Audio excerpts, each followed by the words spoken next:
Can you hear us now? Yes, they can hear us. Okay. Thank you. I think our city recorder knows who said they were here for roll call in the room, so we will continue with our flag salute. Councillor Carey, will you lead us? So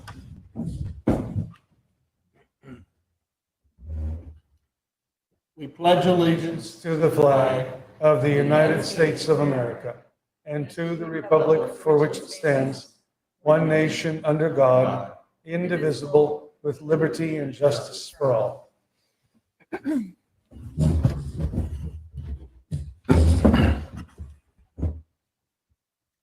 Thank you. This evening, we start off with our consent calendar, which consists of minutes of our last meeting, which was held on June 21st. Are there any additions or corrections to the minutes? Not, a motion to approve them as submitted is in order.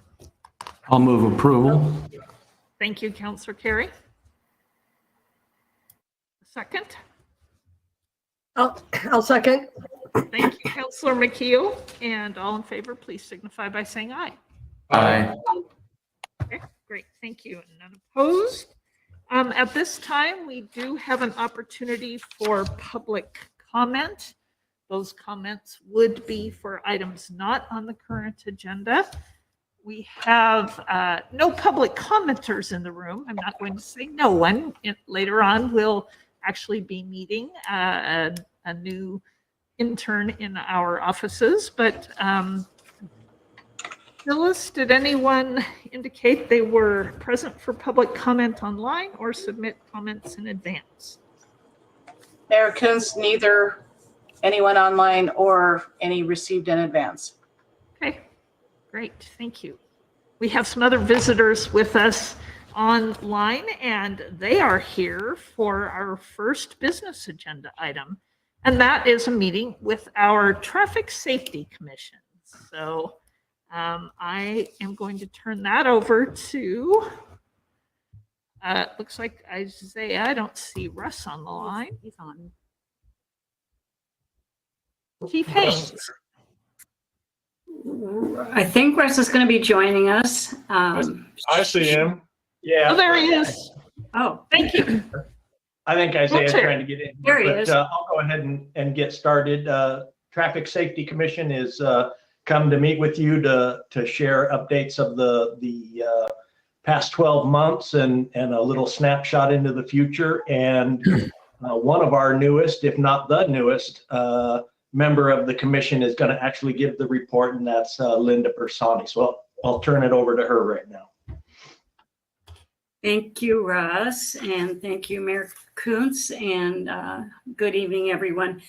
I am the newest member of the commission, so I have been grateful for Russ and Chief Haynes and Councillor Oberst and Sean Robbins' input, other members of the commission.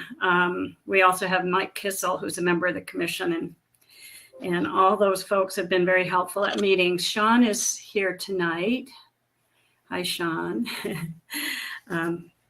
And I am a member of the commission because it's about time for me to get involved in this commission. I've been very personally affected by safety in this community. My husband had met a tragic death on a bicycle on Highway 99, and I work with people with disabilities who have difficulty navigating all kinds of different environments. And I feel like as a retired person now, a special education administrator, that was the job that I retired from, I have time and interest and hopefully some skills to bring to this job. So happy to be able to serve in a small way, and definitely grateful for them, for Chief Haynes and Russ's input on giving me some background and helping support what's going on in terms of agenda creation and background information that we need to be able to be citizen members of this commission. So briefly, the highlights that we wanted to cover tonight were regarding, first of all, the Highway 99 bicycle and pedestrian corridor study. And our members were key stakeholders in this study, which solicited feedback from the community and engaged ODOT in identifying and prioritizing projects through town along the 99 corridor. All these will improve user safety and experience. And that will include the Church Street and Madonna Street crossings at Highway 99.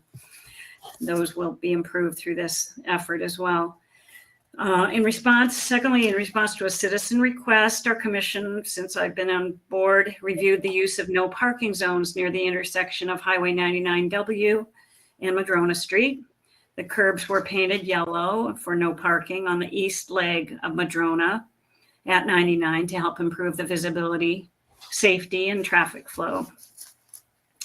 Additionally, in response to a citizen request and our commission review, we made a recommendation to council, which you'll recall that parking be changed from no parking to residential only parking in the 200 block of Warren Street North. And that was to address the concerns of local residents. Council did agree to that and adopted Resolution 1940, repealed Resolution 544. We regularly are reviewing suggestions or traffic related concerns from citizens.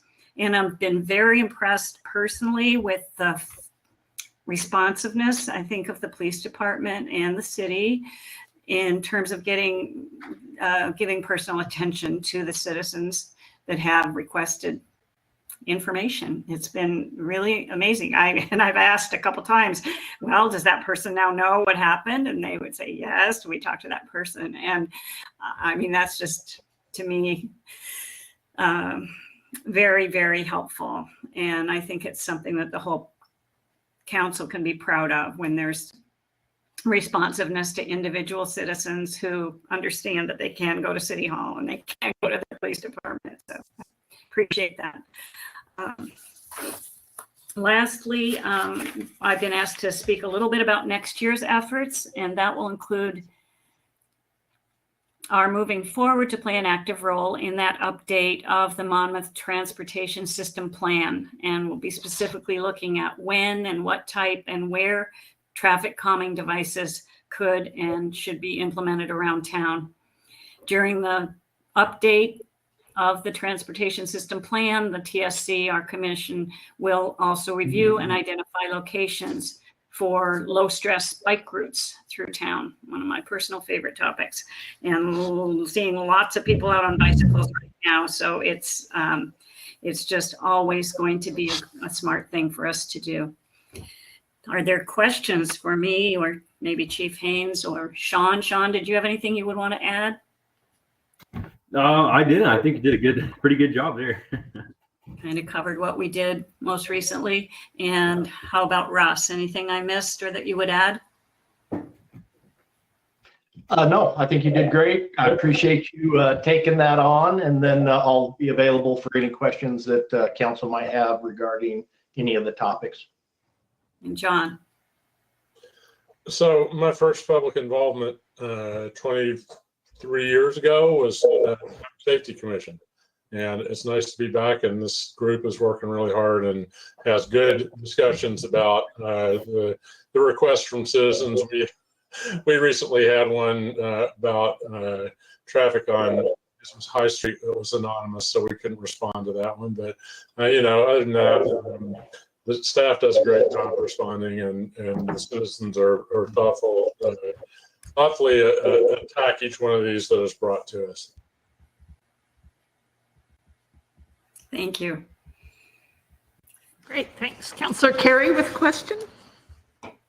Thank you for the report, Linda. It's nice to have a nice articulate report, an upgrade from Russ.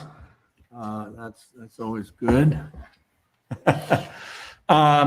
Any discussion, and is there any conversation with what they're going to come down with on the left turn off southbound 99 onto Church? you know, that where we've got that sort of traffic divider that had the poles there that got knocked down. There's nothing there now. Is there a new plan for that you're aware of? That's really a state deal, I understand, but anything new on that? I think we're in a holding pattern right now on that, but there are plans in the works. And I think Russ may be more in touch with the timeline on that we're hoping for. Yeah, so the Highway 99 corridor study, one of the, well, that particular intersection has a near-term fix and then a longer-term proposed project. The near-term fix will have the rapid flashing beacon with a pedestrian refuge at the intersection. And that we're working on it'll be the second wave of Safe Routes to School projects. So our first effort will be sidewalks and the crossing at Heffley in Maine. And that will be, we're in the process now of submitting our application for a construction grant. We feel pretty confident about where we stand, but like any grant, you're not guaranteed until they actually award it. But we have a sense that ODOT would like to spend some money in our community, through that program, and so that's the first one. And the second project that we'll transition to is that corridor between MES and Church Street, and that's we'll apply for those monies the following year and hopefully be able to get some Safe Routes to School money for that phase in the following grant window. So we're still going to have that, over time, we're still going to have that problem where you have to stop in a lane of traffic in order to turn left onto Church. That's correct. Or proceed up to Powell and work your way back around. But yes. Yeah. Well, but I think it's a good idea, that pedestrian refuge there, because that'll define what you can do. So that's good. That's good work.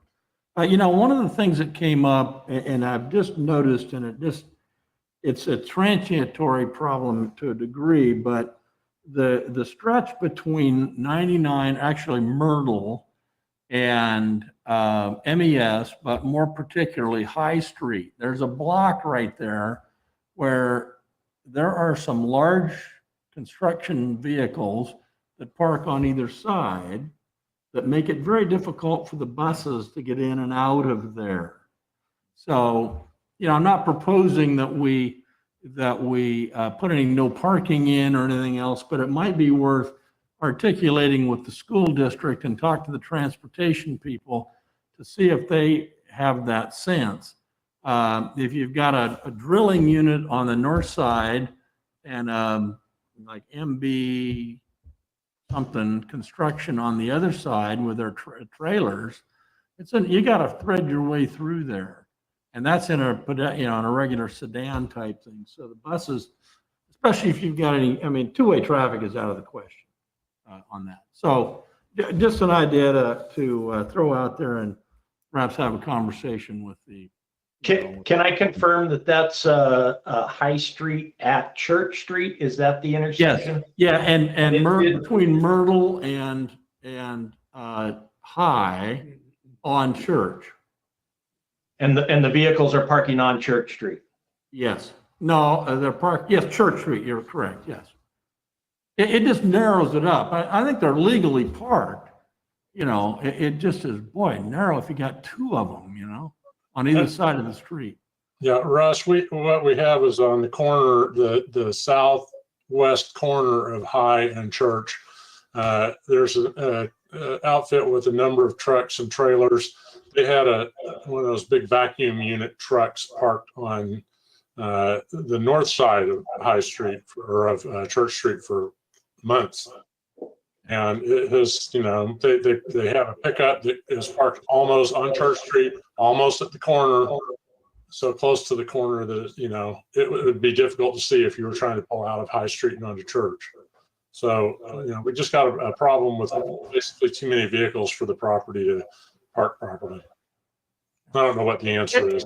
That's what I've seen. I pass it regularly. We'll take a look at it. Yep. Any other questions for the commissioners then? All right, well, thank you. We often say you have one of the easiest meeting schedules of any of our boards and commissions, but we also know that it is and not always an easy job to make these kinds of decisions about changes to things that people are pretty used to. So thank you, Sean and Linda, for joining us this evening and for your work and for your fellow commissioners. So thanks a lot. Thank you. Thank you, guys. Thanks for allowing us to be with you tonight, and we'll hope to be again in the future. I'm going to stick around for a little more of your conversation, so thanks. You're always welcome. All right, our second item of business this evening is a presentation from our Polk County Sheriff. Mark Garten is with us and has been made the presenter. So I'm going to turn over the introduction and initial discussion to Chief Haynes. Yeah, good evening, Mayor and members of the council. I will introduce, and I think many of you have probably met Polk County Sheriff Mark Garten, but if you haven't, I'd like to introduce Sheriff Garten tonight. And he has a presentation for us on Senate Bill 111, which was from 2007, and Polk County, I guess, created their first law enforcement intentional use of deadly force response plan in 2008, which was again approved by the planning authority and governing bodies in both 2008 and 2017. But he will present on that tonight and hopefully answer any questions that you may have.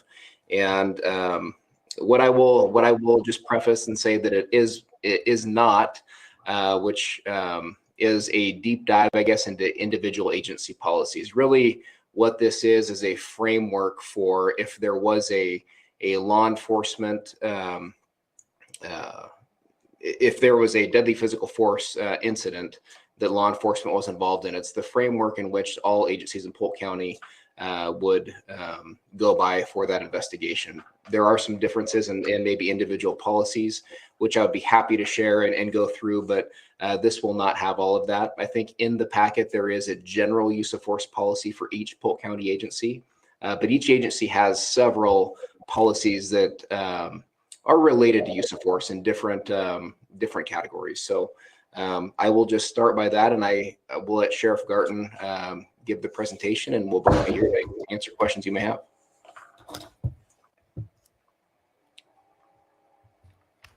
There we go. Thanks, Chief. You really covered a lot of what I was going to talk about. So I'll just kind of give you a high-level view of what Senate Bill 111 is intended to do, like Chief Haynes said. It's in state statute that the sheriff and the DA at least review this policy every year. Doesn't mean we have to make changes. We don't have to get approval every year. It just needs to be looked at least once a year, just to make any updates if there are any needed updates. And this really the only change from 2017 to now is in 2017 we had a kind of a generic reporting element that we had to report to DOJ for, if there was a use of force. We specifically laid it out in this new plan of what items the state is now specifically requiring. So that way there's no confusion on what information gets transmitted and what information doesn't. All of these partners on the planning authority, we only need to require one police chief involvement. We've asked for them all. That also includes Grand Ronde, Confederate Tribes of Grand Ronde, which they were on board as well. And then the state police is a member of it, but they're not a voting member of it. And the way this works is this plan, we have a planning committee meeting. We look through some things. If there's changes, we all kind of agree. Then we hold a public hearing, which we did. Didn't have any public comment against this. And so the next step is going to each council and the tribal to seek approval. The approval is either approve it or you don't. The councils aren't allowed to make changes. Obviously, we listen. If there are things that we screwed up or that maybe need to clarify, those are things we can work on. But in theory, we have to have 2/3 of approval from the councils and then the tribal police for us to then send the plan to the Department of Justice, and they make sure that we check all the boxes in terms of what's required to be in the plan. And really what's in the plan is what is required. It's not any really extra. It just makes sure we're all on the same playing field if we happen to have an incident where someone intentionally uses deadly physical force, whether the person died or not. It's just part of that. We already talked about that.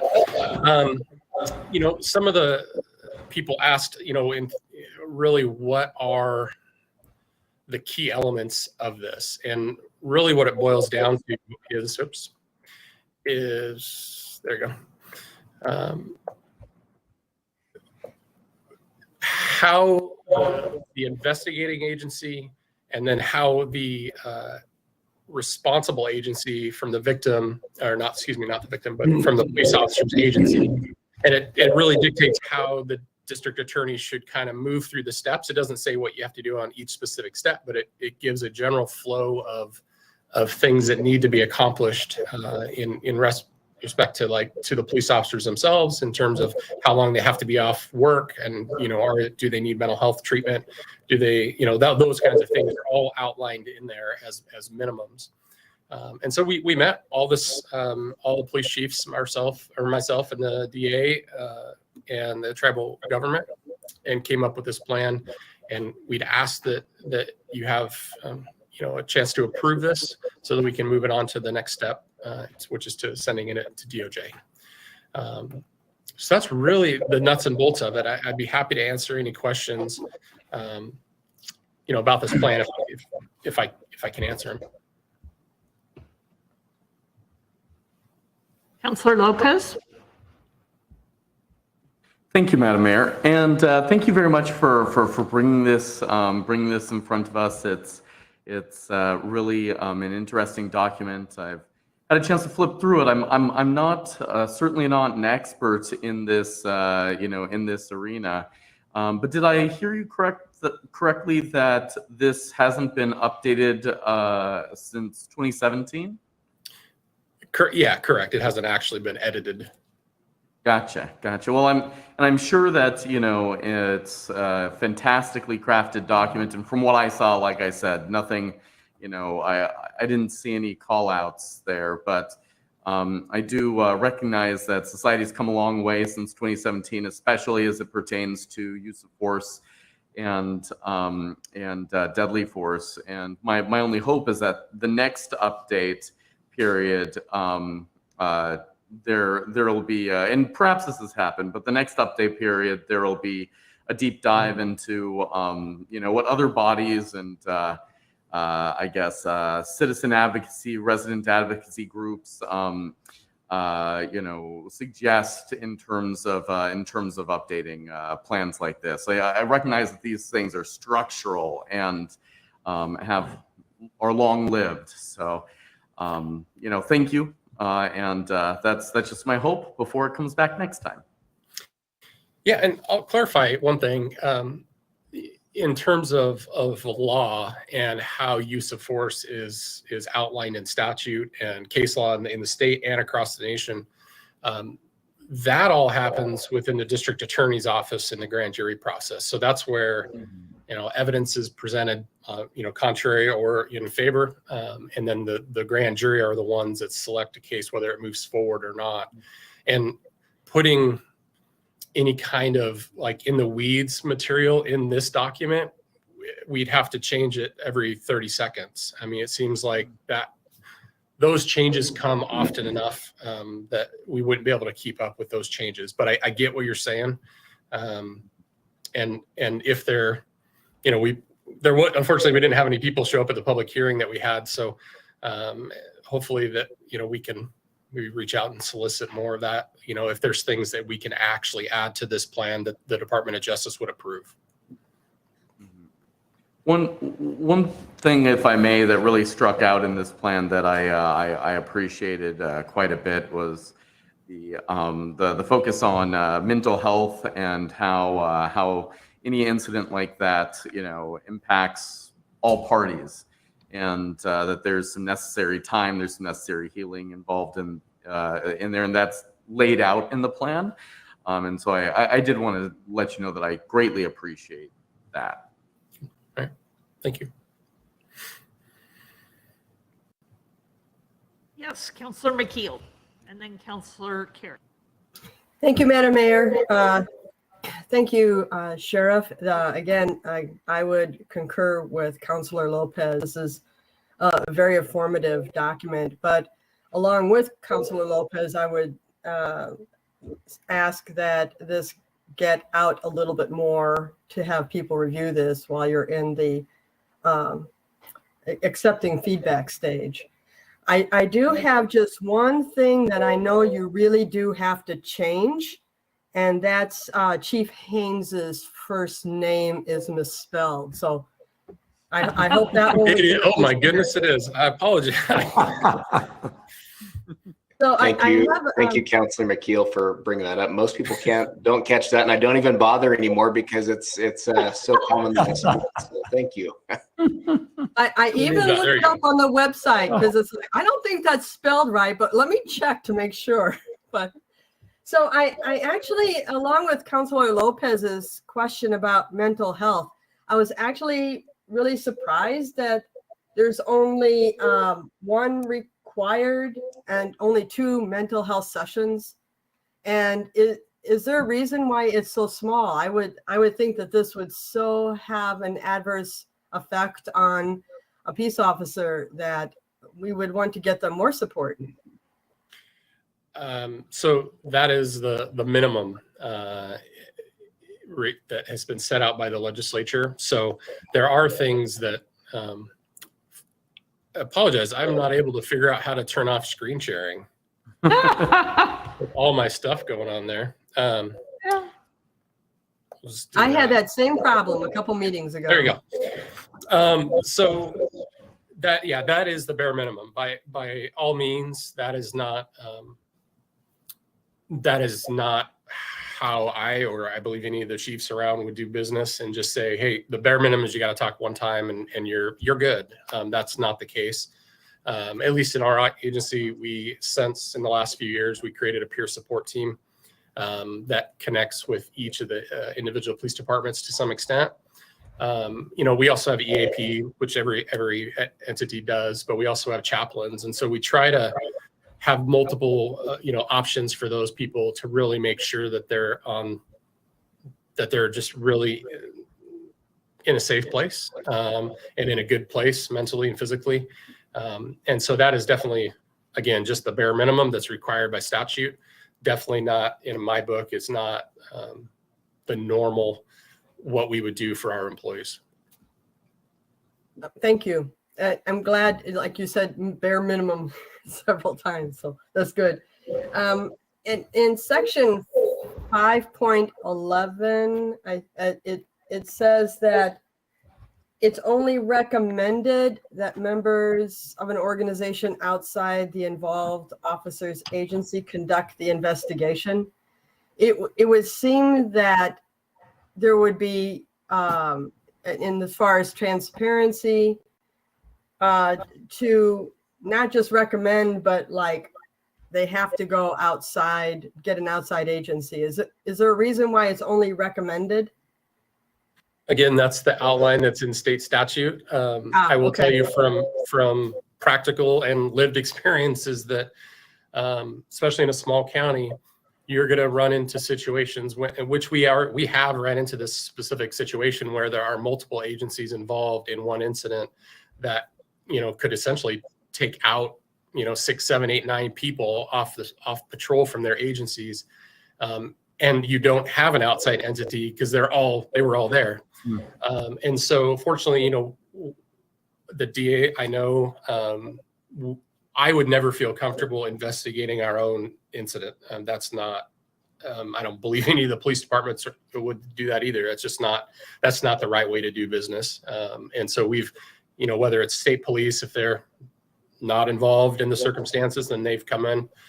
Fortunately, that's been, and Salem PD are the two that we're able to use enough where the likelihood of them being involved in an incident is less. So they're unfortunately efficient doing those investigations too. I just have one more question. Yep. And that's the 48-hour wait period. And it's in 5.7.a. And I was just wondering why it was so long. And I'm sorry, I have all these questions coming out of reading this. I would Did you say think what? I can take some of that. you would think that it'd be like, do this as soon as possible, because I noticed in the Monmouth regulations, or sorry, policy, it said by the end of the shift or something. So sorry to interrupt. Yeah, and that is in there, except for there is a caveat that under extreme circumstances, which if there was a death involved or something like that, would really be those circumstances. But the reason for the 48 hours, I don't have the exact statute, but it's really a trauma-informed approach.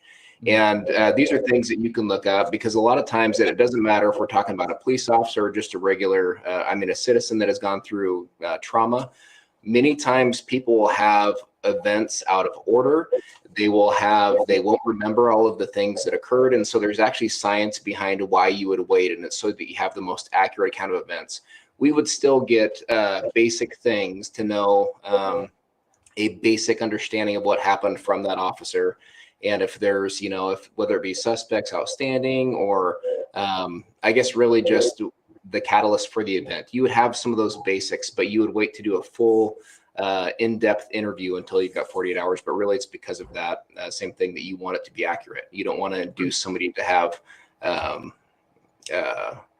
I guess, whether it be multiple events or that they report on, or they're changing because they're remembering things differently. But that's really the reason behind it.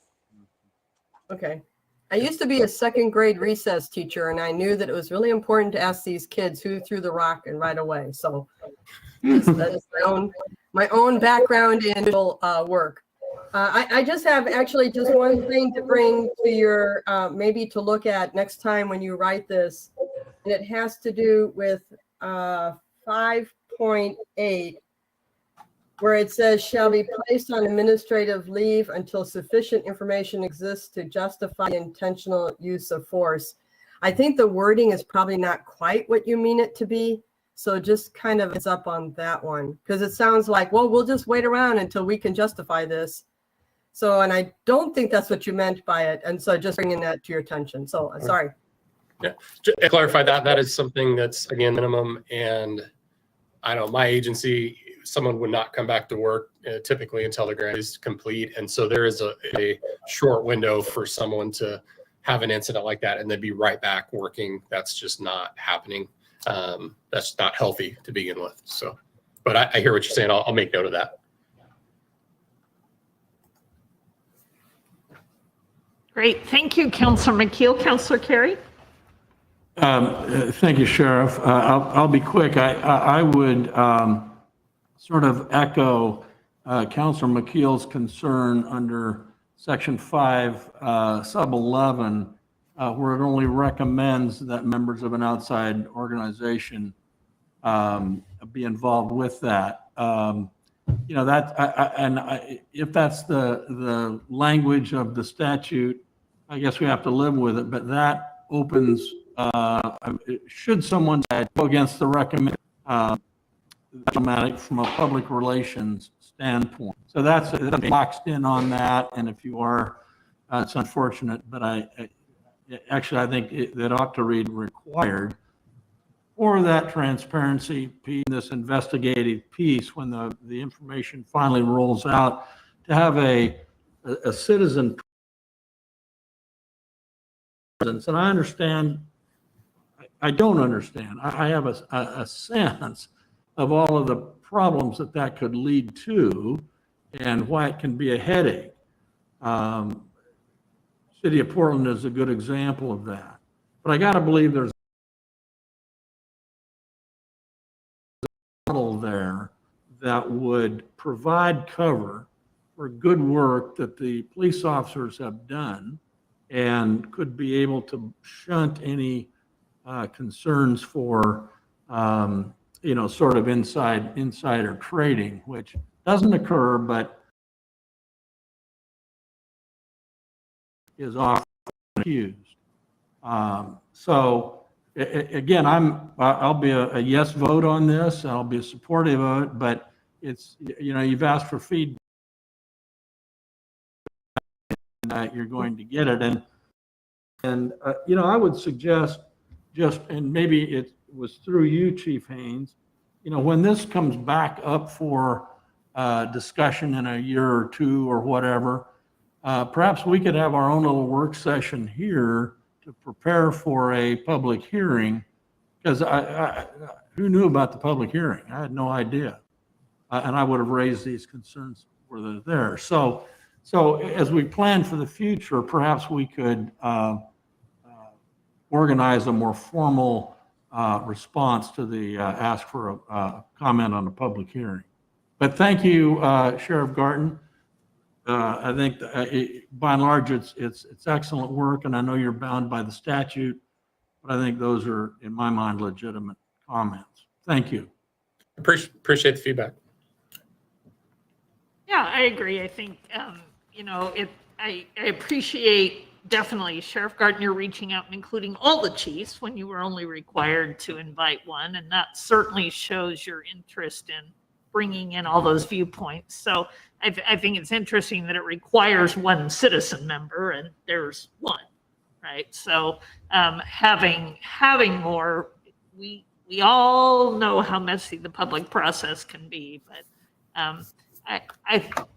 I think the value in bringing more people in is not necessarily, obviously, that you might get a lot of conflicting feedback, or you might get people who just want to vent and dump and don't really want to improve anything. But I think the best part about that is the education, the ability to educate more people on what this says and what it doesn't say. And that's why I think our tendency to over-engage in public input, for what it's worth, is just something that might be helpful and valuable. So. And I think it's always interesting to point out when you compare these. I remember going through this quite a bit, and it was right in a transition time with Chief Talon, but there's a software they all use that numbers their policies and kind of has these templates. And so it's kind of funny when you see everything is policy number 300, but we all use similar inputs to get these things.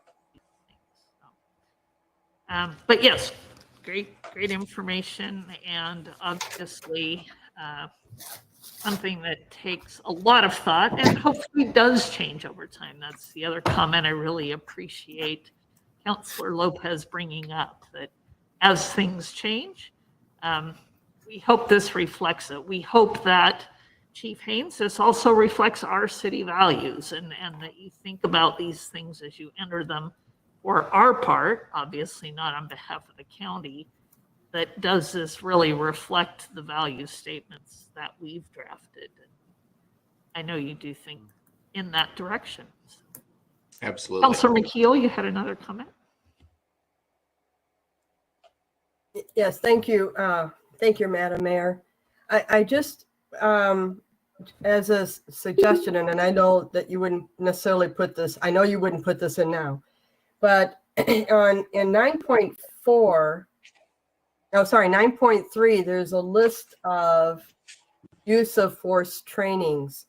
And I know that our Monmouth city officers go through quite a lot of bias training as well. And I think when the public is looking at the list of trainings that police officers would have when it comes to how they interact in dangerous situations with an individual, I think it would be beneficial in this list of trainings And I know it's not part of the minimum, but it'd be very helpful for the public to go, oh, look, and they really are trying. Look at all the training they do.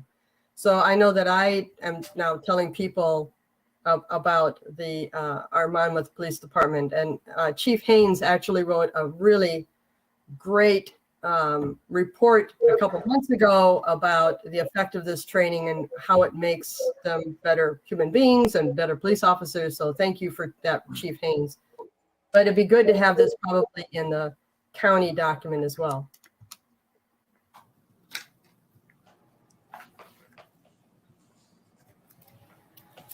Okay, other questions or comments?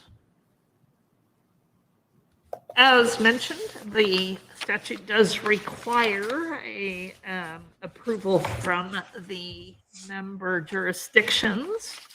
There is a motion in your packet. I will move to approve the revised Polk County Law Enforcement Intentional Use of Deadly Physical Force Response Plan. Thank you. I'll second it. Thank you, Councillor Carey, for the motion and Councillor McKeel for the second. Any additional questions? Seeing none, all in favor, please signify by saying aye. Aye. Aye. And any opposed? Seeing none, you have our official blessing, Sheriff and Chief. Thank you for participating in that work, and we look forward to remembering to learn more about this and to be able to help educate the public more about the hard work that's being done. And certainly, as you mentioned, Sheriff, we know your staff has had a tragic and unfortunate personal experience with this, and I'm sure that informs this work in a way that many don't view this. So thanks to your team for the work they do in keeping us all safe. Awesome. Thank you all for your time. Thank you. And now we move on to money, to getting free money.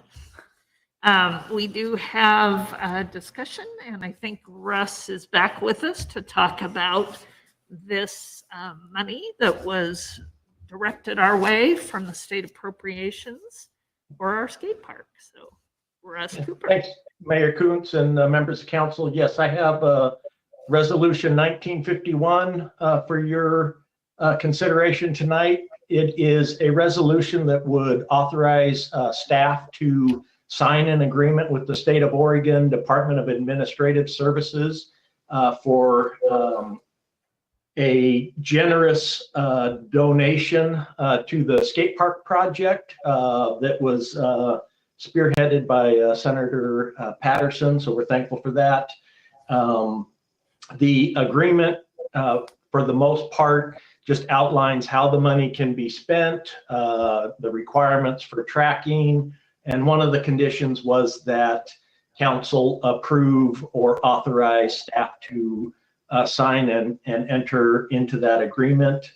The agreement does appropriate $525,000 to the skate park project and other, I think it's described as other park improvements. I'll note from a financial standpoint that the $525,000 is the current construction cost estimate that we have for constructing the skate park. And then I think it's also important to know that we have identified those funds as a portion of our matching funds for another grant, the local government state parks grant that we're currently in the process of moving through their approval process. So with that, I'm happy to answer any questions. And then there is a proposed motion at the bottom of your staff report. Great. Thank you. Yes, you never get to just do the shake the hand and get the check anymore. So thank you for this. And Councillor McKeel. I think this is pretty evident what to do here, but I don't want to take Councillor Oberst's motion.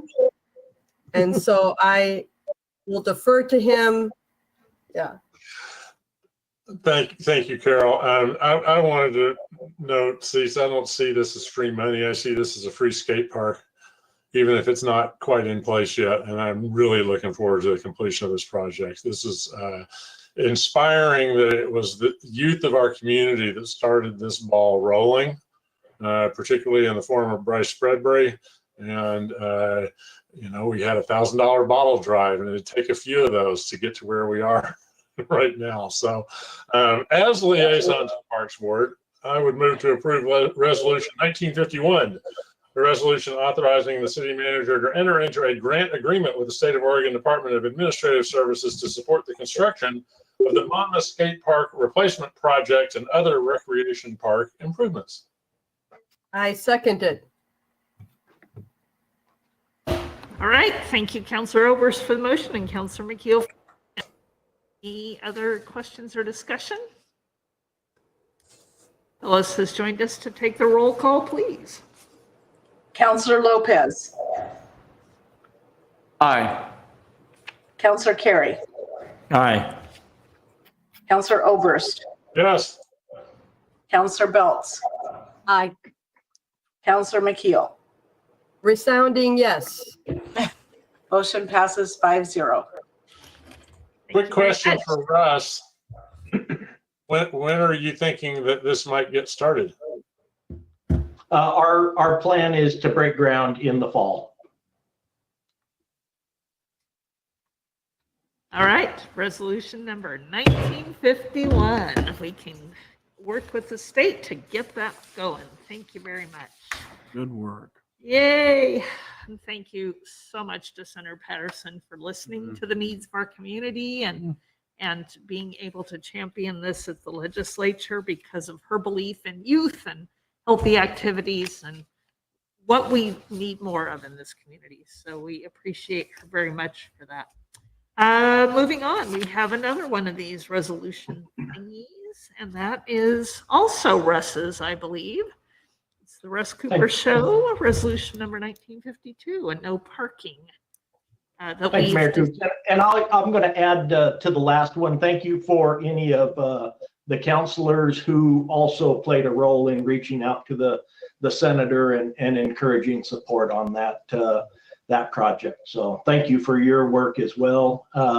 Yes, moving on to resolution 1952. This is a very similar resolution that I had brought to you back in May.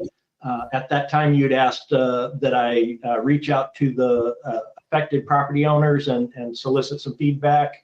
I did that, and I guess the feedback from one of the property owners is that to have no parking in front of their house would impact them in a way that was significant enough to ask us not to do that and encourage us to do parking on to do no parking only on the north side of the street there. So the resolution that you have in front of you has no parking on the north side of Main Street, and then some no parking on Edwards Road. And these improvements are, these zones will in effect provide enough visibility and space to improve that intersection. Councilor Oberst? Russ, as I looked at this, and I understand the person at that corner being concerned about losing parking on both aspects and across the street on both aspects of their property. When I think about what's the purpose of these no parking zones, to me, it is really to improve sight lines across that corner of Edwards and Main Street. Be it trying to pull out of that parking lot on that new driveway and make a left onto Main to head towards Edwards, be it coming down Main Street and rounding the corner. There's a lack of sight line and a lack of maneuver there when there's a lot of cars parked.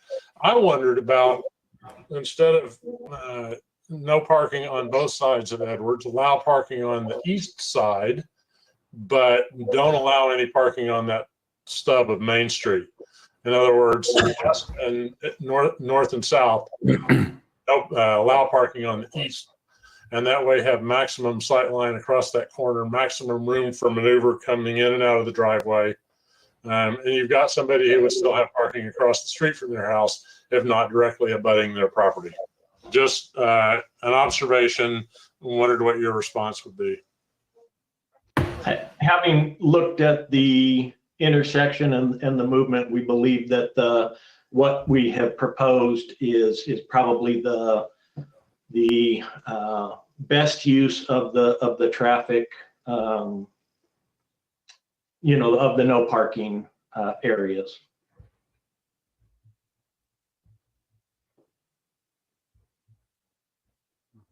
Okay. Counselor Carey? I would say, Russ, nice job of reaching out to the homeowner, and a nice job of crafting a plan that serves our needs and meets their interests as well. So, well done. Great. Thank you for taking that extra time. Counselor McKeel?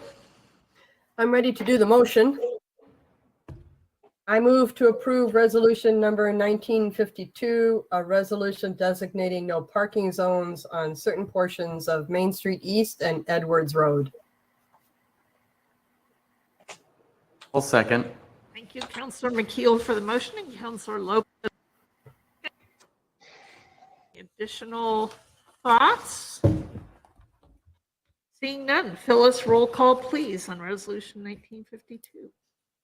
Counselor Oberst, Yeah. Counselor Belts, Aye. Counselor Carey, Aye. Counselor McKeel, Yes. Counselor Lopez.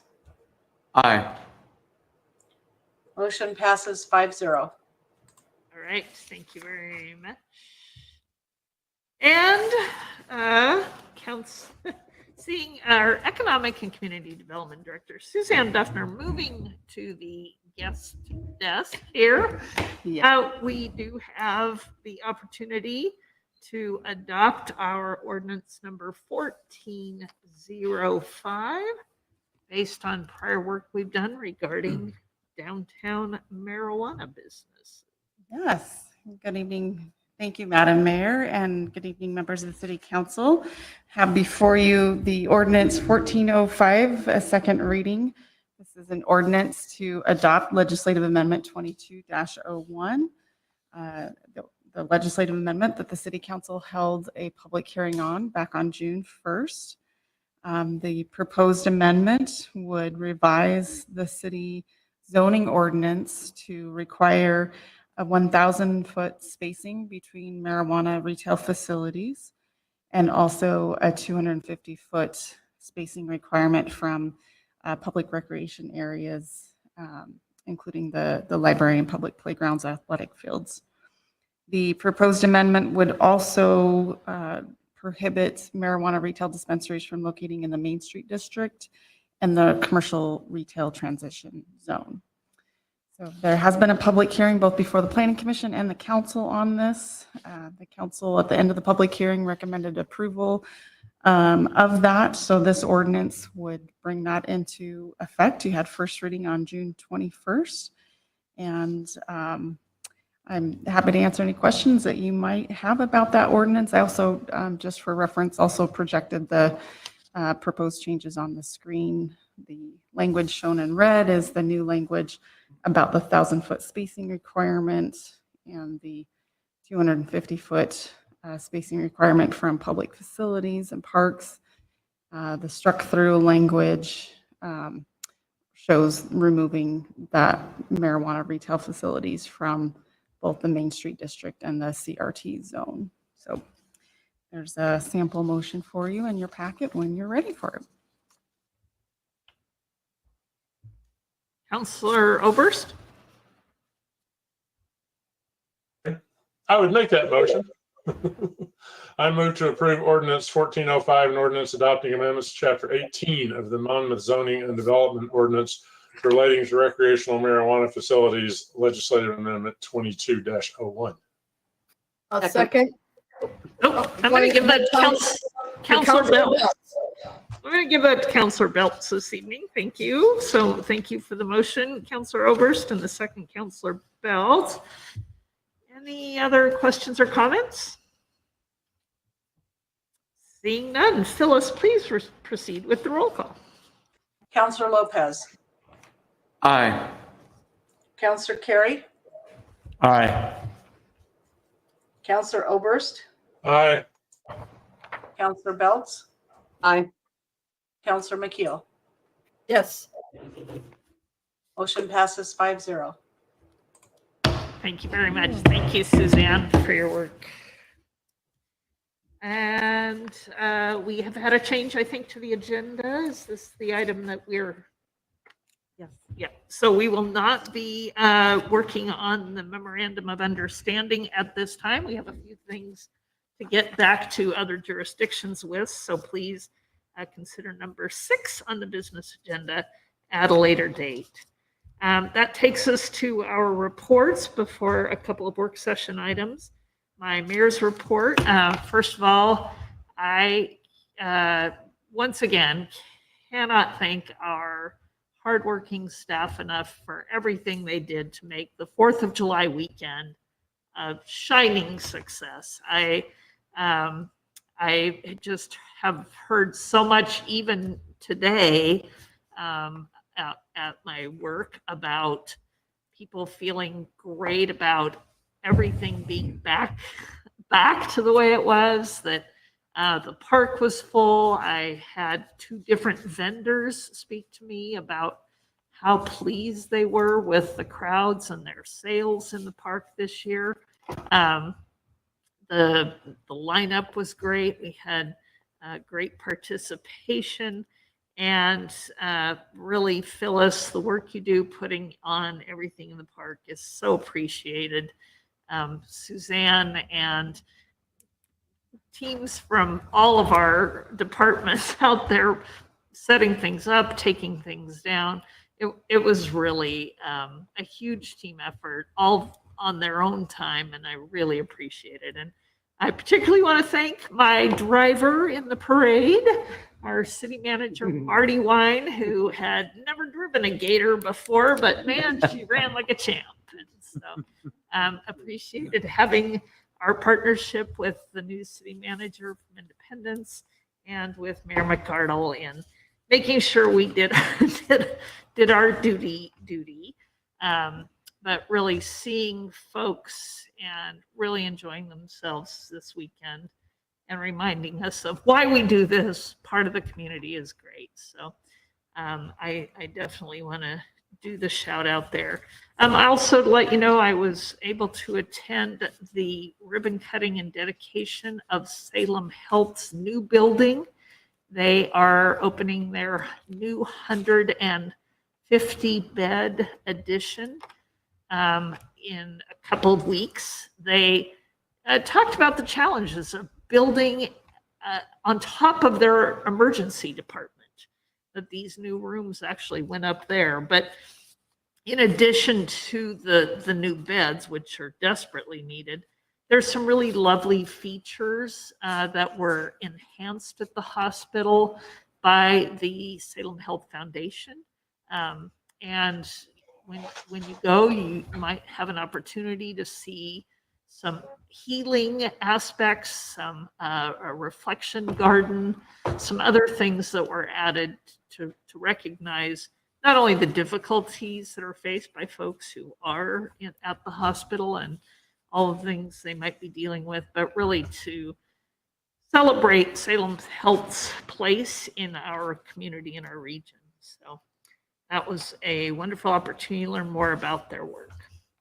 I am going to turn it over to reports of council representatives on boards and commissions.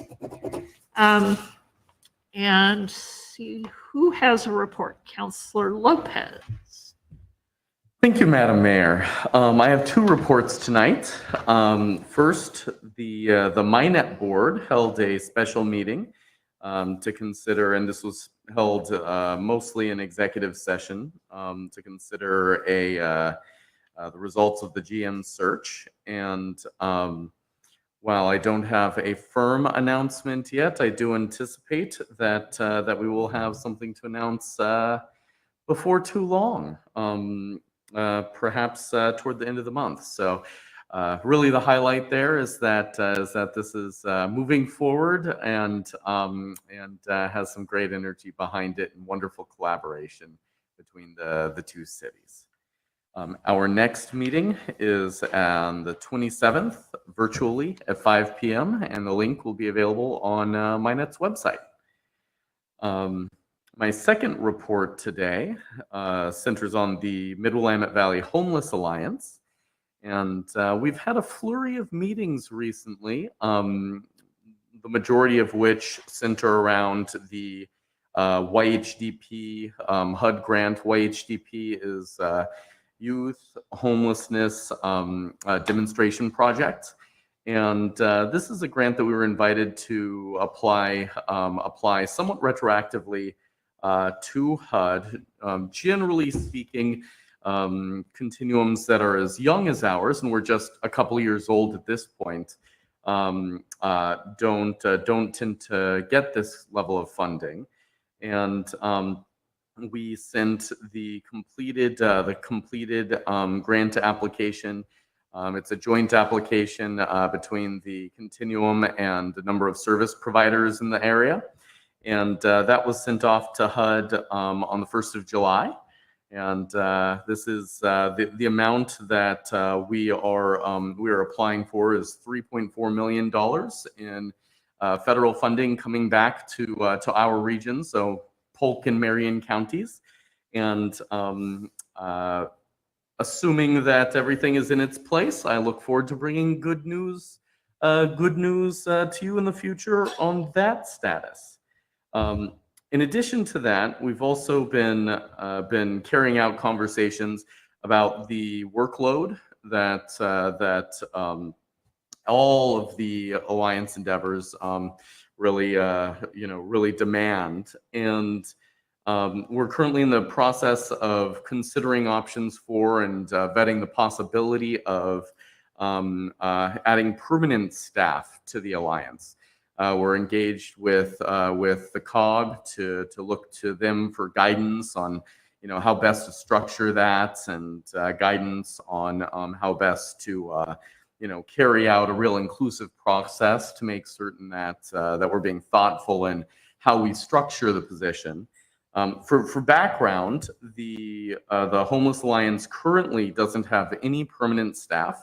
It's a board of elected representatives from the area, as well as a board of service providers that are currently engaged in this level of work throughout the two counties.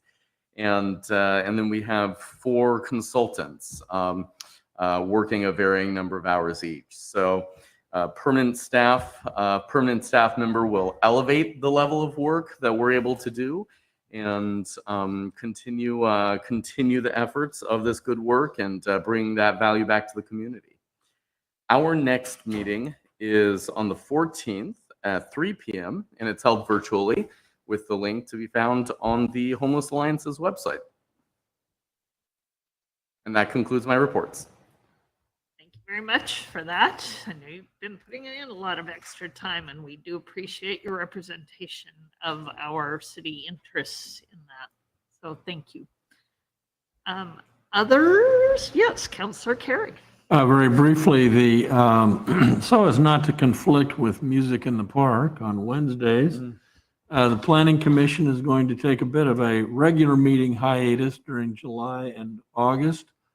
However, they will, Suzanne will pull that group together as we've got a special meeting that will be attending to the code update project that we have going on. So that'll be announced. I will announce that when that is scheduled, but it won't be until later in August. But until such time, don't log on to the planning commission meeting, go to Music in the Park. Do that. That sounds great.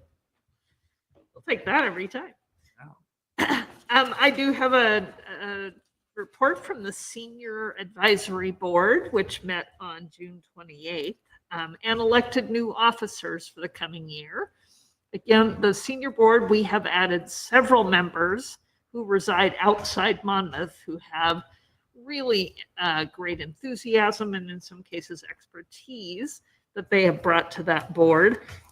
But the returning president, Pat Olson, is the president. Keith Tierney has agreed to serve as vice president, and they are both Monmouth residents as per the Senior Advisory Board charter. However, the secretary is one of our new non-resident members. Loretta Pecchioni is an Independence resident and was willing to serve as secretary. So that's great. They were busy. They had their own booth in the park, and I was able to check in on that. And they were getting some folks coming by to learn about opportunities to join and participate in the senior center.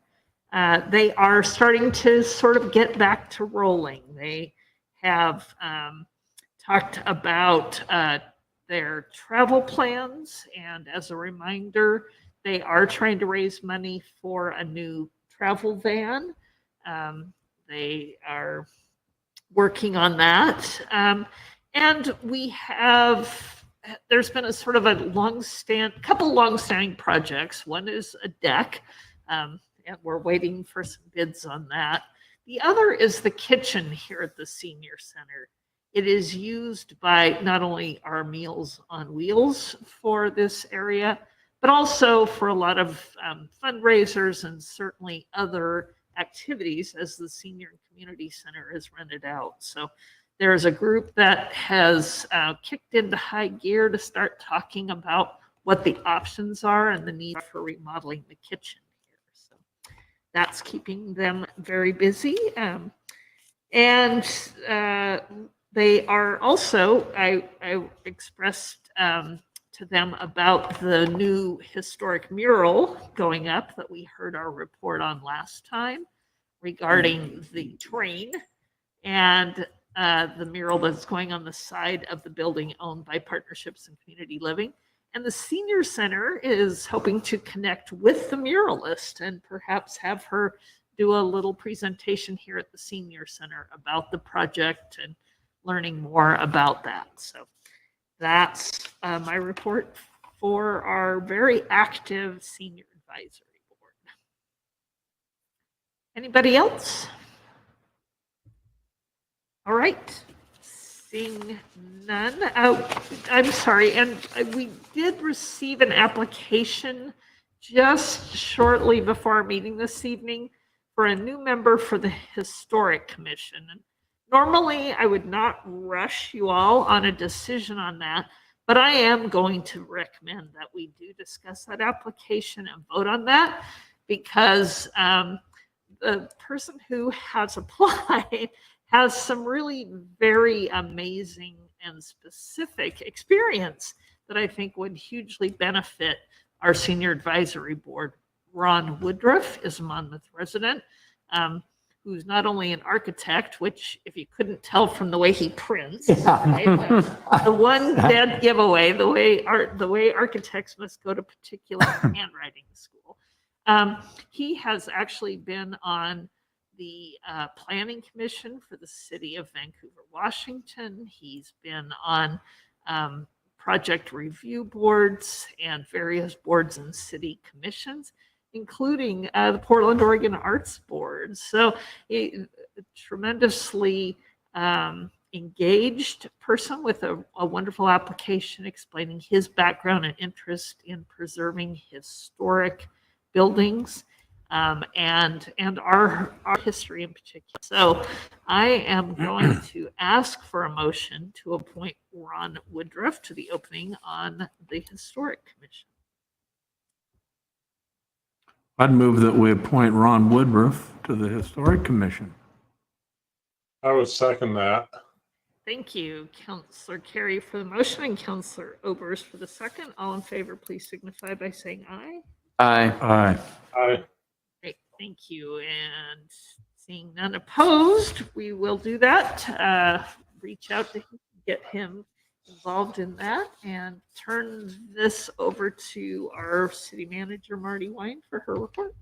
Thank you, Madam Mayor and Council. I'd like to echo the support and thanks that Mayor Kuntz offered to everyone on our staff and our volunteers who worked so hard over 4th of July weekend to make really just a really amazing set of community opportunities to gather. And I just thought it was a wonderful way for everybody to be together. So, and we're grateful to everyone who dedicated and donated their time to make that a really fun event.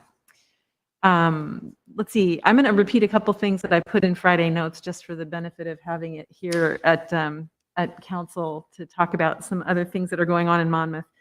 I mentioned that we have a working group to launch the Monmouth and Independence Trolley project. We received, you might recall, a grant from our state representative and state senator to put together a trolley, a free and frequent trolley service that would serve the two communities, Monmouth and Independence. And so we have been busy working on an intergovernmental agreement for Chariots to have a contracted operator to run the service. We've been identifying new and existing trolley bus stops, taking delivery of vehicles probably in August. We have a planned schedule for service launch in, we think, mid-October.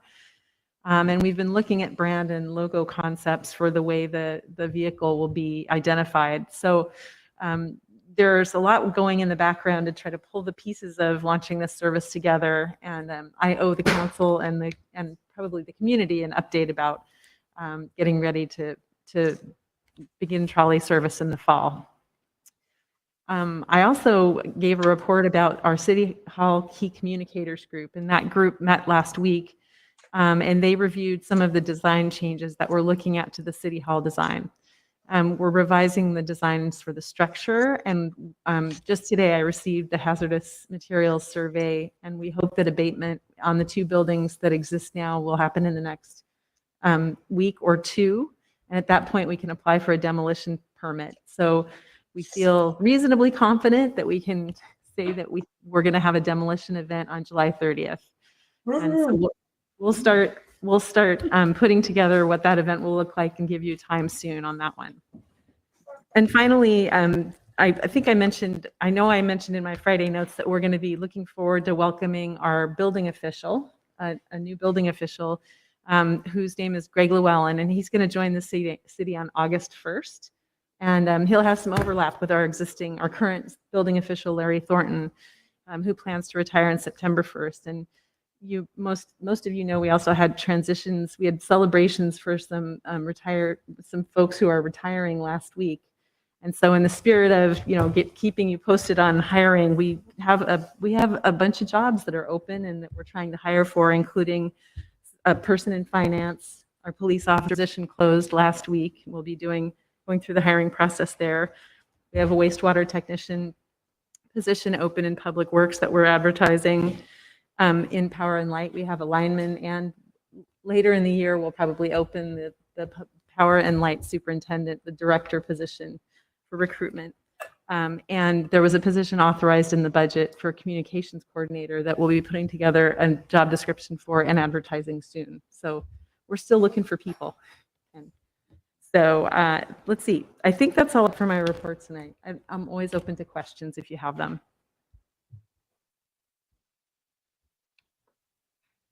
All right. Our next item of business is our work session. We have a presentation. We have some folks here with us to give us a presentation on our downtown improvement plan. That there's been a lot of great work going on. I am wondering if we can hold ourselves to a 6-minute break. And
Oh, Have Counselor okay, here we are. Bells back. I see Counselor McKeel.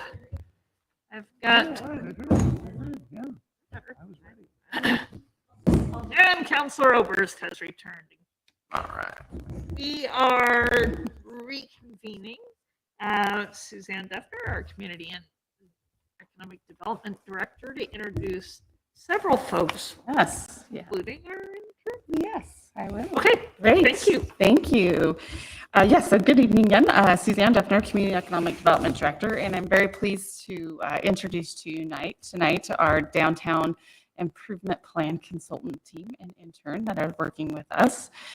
They're here to give a little presentation to you about the downtown plan and what's been going on over the past 9 to 10 months that we've been working on it and get some feedback from you. So from the University of Oregon's Institute for Policy Research and Engagement, we have a wonderful team of Aniko is over tonight. And can you pronounce your last name for me? Thank you. Okay, I knew I was going to butcher that. And then Ellie Stapleton and Mara Momi? Mamami. Okay, I did brutal that one. But, and then from Western Oregon University, we're working with Ella Tenido, and she is a student in the political science department. And we're very fortunate to have her this summer working with us on some public outreach and involvement in the plan. So we have a little PowerPoint presentation that we're going to go through a few slides just to give you an overview of what's been going on, and then have hopefully some discussion on some key policy questions on the draft plan recommendations and goals. So I'll go ahead and invite IPRE team to come up and do the PowerPoint for you. So thanks.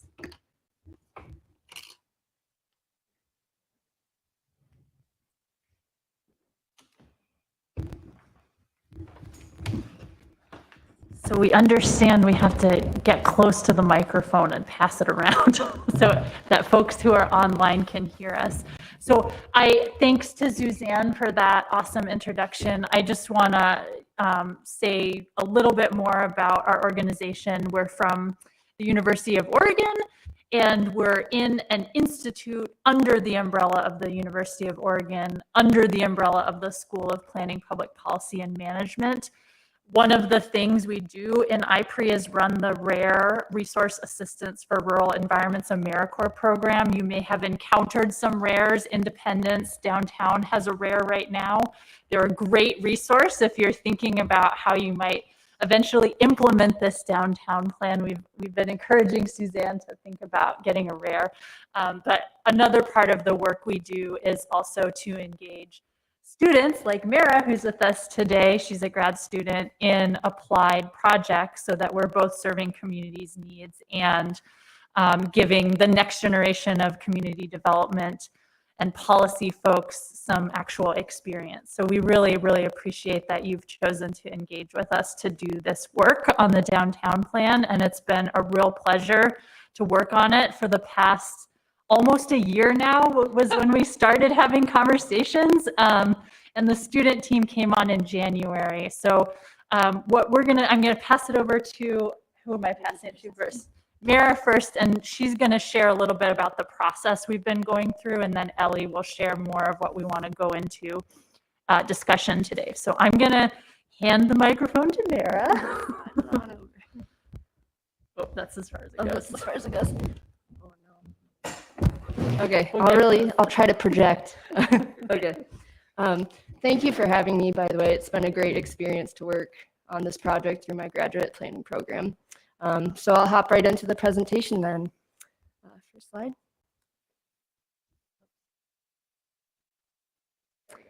So Monmouth reached out to IPRE because the city had urban renewal funds that were set to expire in 2026. And the city saw this as a great opportunity to set priorities not only for the next 4 years, rather to create an overarching plan to guide the next 20 years of downtown development. While the urban renewal funds may be extended, this is still a great opportunity to revisit all of the priorities you have for your downtown, as the last time the plan was updated was in 2000. So we've had the exciting task of seeing what's been done since then and helping set new priorities for the city to help allocate this urban renewal funding. Next slide. So in this presentation, we'll go through our timeline and our planning process, which has included quite a bit of community outreach and engagement. We'll also go over our 5 thematic areas and associated goals, and then we'll open up the floor for a discussion around our specific recommendations that we've come up with. And we'll conclude with next steps for the planning project. So it's kind of small on the screen. I'm sorry it's not a little bit bigger, but this is a snapshot of our project timeline. Not captured on this slide is all of the groundwork that Ellie and Aniko laid this past fall, including the formation of our project advisory committee. From January to the end of the school year, the student team completed a review of best practices, an existing conditions analysis, and a city documents review. We also successfully distributed a community survey to about 300 Monmouth residents, which we think is pretty great. In the pink, you can see all of our community engagement efforts, which are continuing throughout the summer. And you can see we're currently working to iterate upon our recommendations, and we'll be using the rest of the summer to come up with an implementation plan for our specific recommendations. The plan is to have a final document for you all to look at in mid-October. Next slide. This is another graphic of our planning process, and this is really just to show you that it's a very iterative process. Throughout each of these steps, we've gone back to our project advisory committee to check our work and see if we are accurately representing what Monmouth residents really want to see in their community. We want to recognize that while we're entering the downtown draft plan phase of this project, we still have several months to iterate and really evolve the recommendations based on your all feedback. So want to recognize that. Next slide. So this is a picture from one of our engagement events, our first community workshop, which we hosted at UCBC in February. We had about 60 people show up. We think it was a really successful event. We had 4 interactive activities to gather people's ideas around what they would like to see downtown. This was my activity where I had a giant map of the downtown area and asked people to point out areas that they really enjoy downtown and areas where they would like to see improvements. And some of the specific ideas that came out of this activity were we would like to see more lighting in the park area, and we would like to see bike lanes along Jackson and Clay. Those are just a few specific ideas. Next slide, please. So through this engagement and our background research, 5 thematic areas have emerged that we've been using to organize our plan. They're listed up here. We've got downtown business development, tourism and visitor experience, mobility, downtown character and aesthetics, and quality of life events and activity. And today, Ellie will be walking you through each of these thematic areas and our associated goals, and then we'll open the floor up, like I said, to talk about our specific recommendations. So I'll pass it off to Ellie now.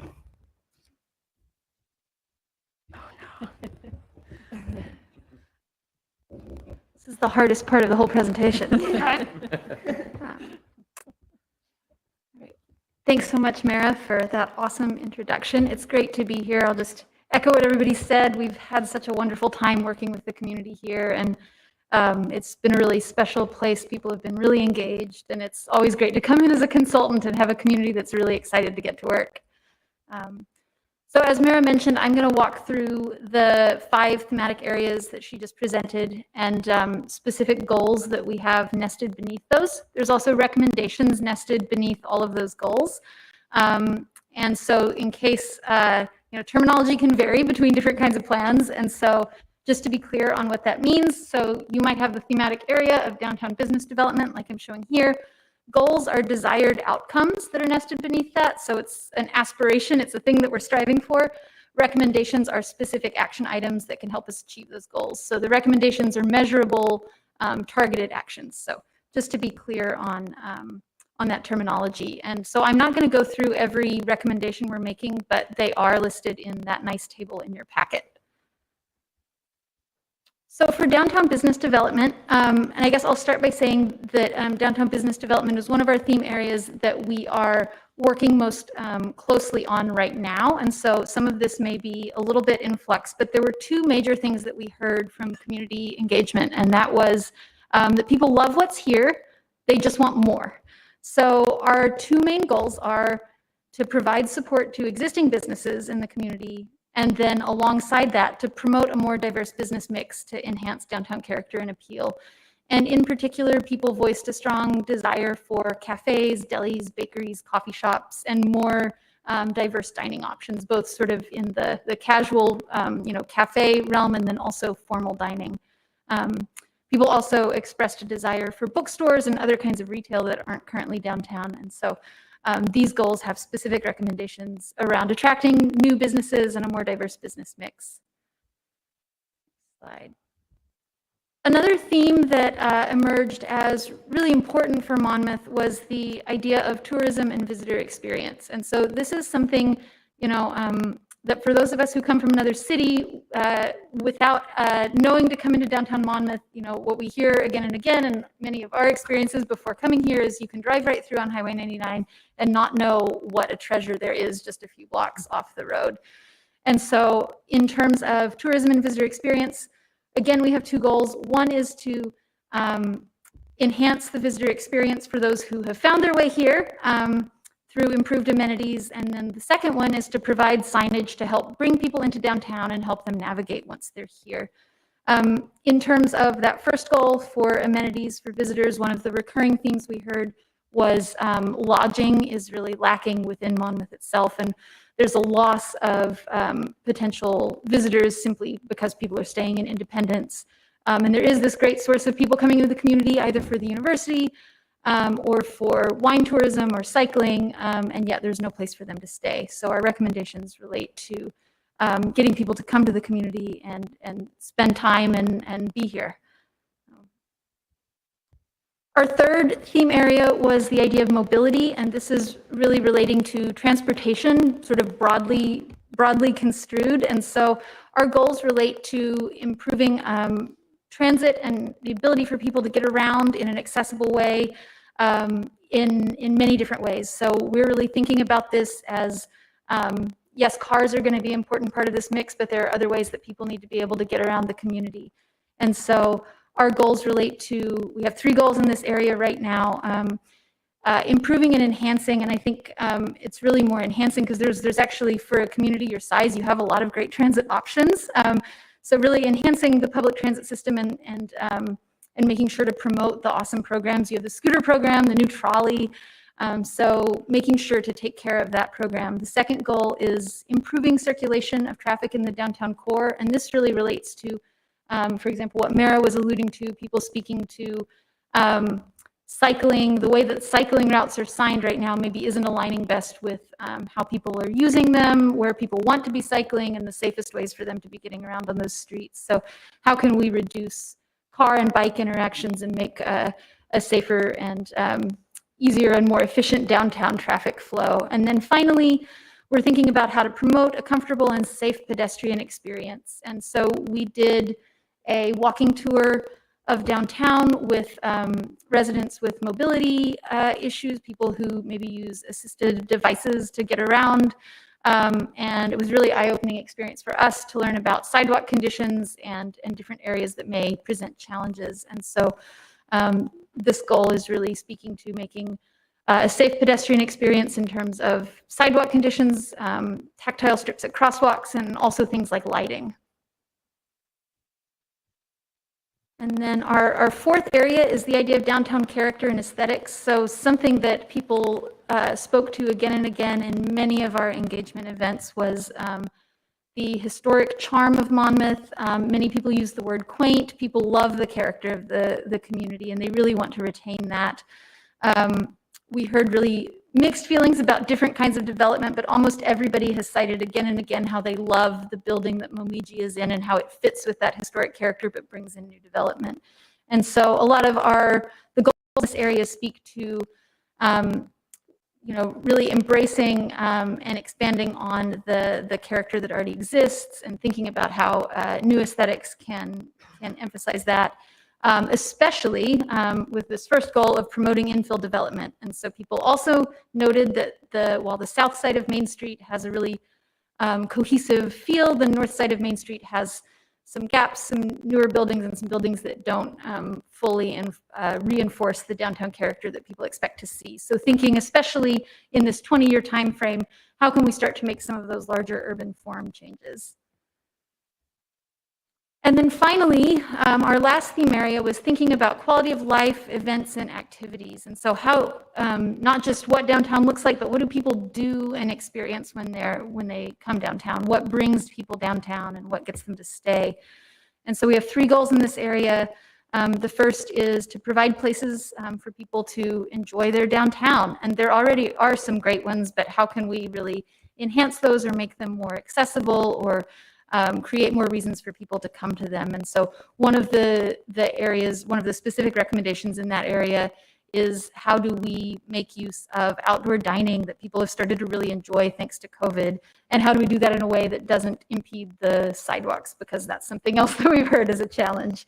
The second goal in this area is strengthening connections to the university. So it's been fun for us to see the Woo Wednesdays, everybody wearing their black and red. And it's been really amazing for our team to have Ella, our new intern, to work with. And we're really excited for the insights that she can bring and the connections to the Woo community, how we can bring some of that school spirit into downtown and think about how to really enhance both the student experience in downtown, but also the community experience of being a university town. And then finally, people just expressed a desire for more events. So people love music in the park. People really want to see more events and more reasons to come downtown. And in particular, we've been having conversations about how to make those kinds of events appeal to a broader range of people. So students mentioned events where underage students are able to hang out, so not necessarily geared towards alcohol, and other family-friendly events, obviously for children of all ages. And then Spanish language events are especially important, and I think is room for expanding the events that are currently offered. And so with that, we're going to quickly, I'm going to quickly go through next steps so that we can reserve the rest of our time for discussion, because we'd love to hear from you. So just so you have a sense of where we are in this process, we're in the process of reworking our recommendations or editing them. A lot of that's going to be based on what we hear from you. Also, we're having some working groups with our project advisory committee, and still continuing to do some engagement events throughout the summer. And so we'll be working as a team based on all the feedback we hear to come up with a revised draft of these. We are about to send out in the next couple weeks a survey to hopefully get community input on how they would like to see the various recommendations that we're proposing prioritized. So things happen on different timescales, but things also, are more or less urgent or important. And so we're interested to hear from the community what they're most excited to see get started right away. And then we'll also be working on, based on that, and also, sort of our own expertise in research, an implementation plan. And then, as Mara mentioned, we'll be creating a final plan document, and that's we're hoping to be done with and presenting to you by mid-October. And I'll just note that this is not the last time that you're going to see us, so you'll have additional opportunities to give us feedback, and we'll be able to share more of our work with you. Right now, we're planning on being with you again in August, and then in October with that final plan document. So I'll pass it over to Aniko, who's going to lead us through some discussion. Hold the microphone over. I hope you maybe had some questions or thoughts come up as we were going through all these things, but what we kind of wanted to prompt you with for this is these 3 questions here. Do the themes, those 5 themes that we presented, kind of feel comprehensive, like they're covering everything you would think they should cover? Are there specific goals within those themes that maybe feel like are missing or could be changed a little bit? And then also your thoughts about if there are any particular projects or actions that you think are really important for us to include in the recommendations of this plan. So we can just sort of open it up and you can go through however you want, whatever comes up first to mind, or I can kind of pull up the themes again and we can go through them one by one. I'll leave it up to all of you to decide what's going to be most effective and useful for you. Councilor Lopez will have some thoughts on this, I'm sure. Thank you. Thank you. And my goodness, thank you so much for the work that you put into this. It, you know, to answer your first question, it does feel quite comprehensive. And I felt, you know, as I was listening through your presentation tonight, I really identified with a lot of the things that you were suggesting, and you know, positively, none of them were new, but all of them, you know, it's nice to have them all called out in such a thoughtful and organized manner. So I greatly appreciate that. One thing that is perhaps missing here, although I could see how it intersects with a number of other items, is the beautification of that 99 corridor. There's a lot of discussion about that gateway to downtown, and you know, trying to be more accommodating to visitors, but you know, to kind of add that as a point of I guess influence, point of concern, something that can rise to the top here, that directed energy to that 99 corridor and figuring out how to make it work within our, you know, multimodal transportation desires and desires for a historic nature and a beautiful town. It really bisects the town currently, and so that would be my feedback. That's super helpful, and I'm wondering, to open it up to anybody, I think we have mainly been thinking about sort of like suggesting something like an arch over Main Street or pillars or something, but I'm curious, in addition to that, do you all have other thoughts about stuff that should happen on 99 that's not just on Main that you've talked about before? Yeah.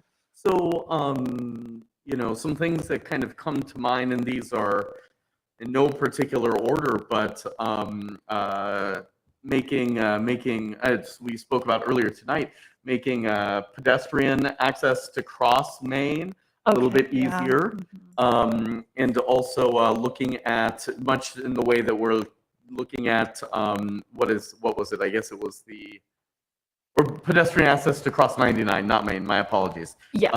But looking at the different sides of Main Street and the business mixes and how appropriate those are, and kind of where we would want to go with that. I think a little bit of that work could be done on that 99 corridor. There are a lot of businesses that, you know, maybe hypothetically could be anywhere. They just happen to be there. Right. They don't really add to the aesthetic or utilitarian value of that front row seat on 99.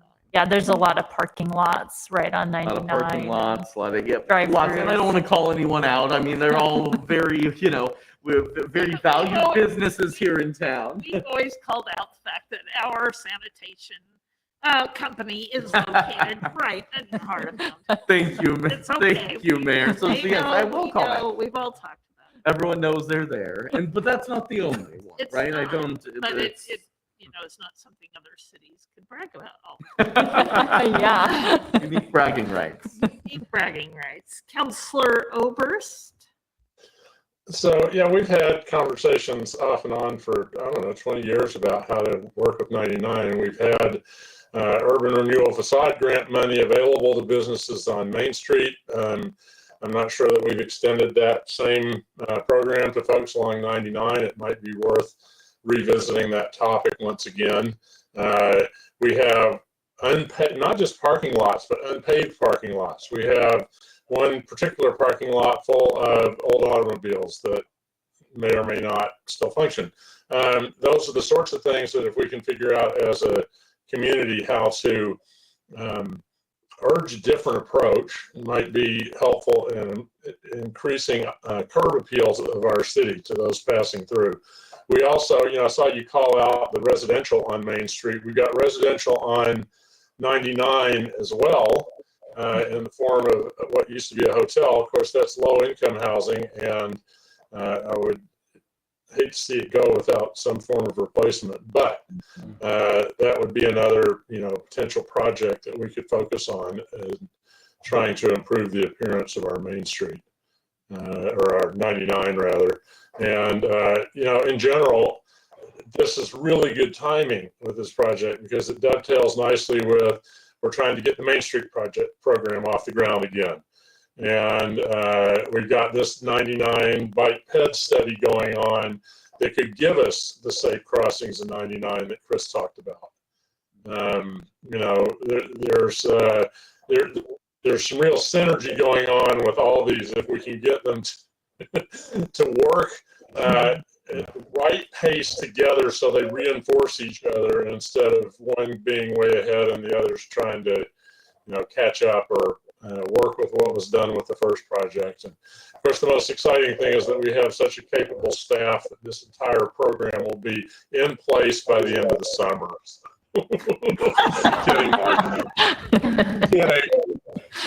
Kidding.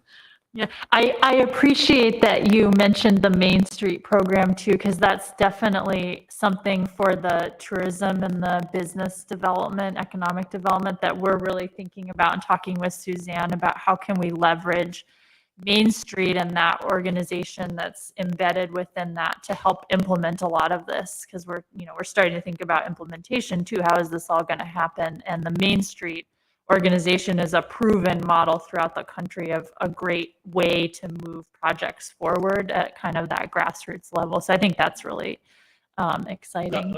I have advocated for that program for a long time, and I'm just tickled to death that we are revisiting it. It's a program that's near and dear to my heart for various reasons, and I'm excited that we have re-engaged. Awesome.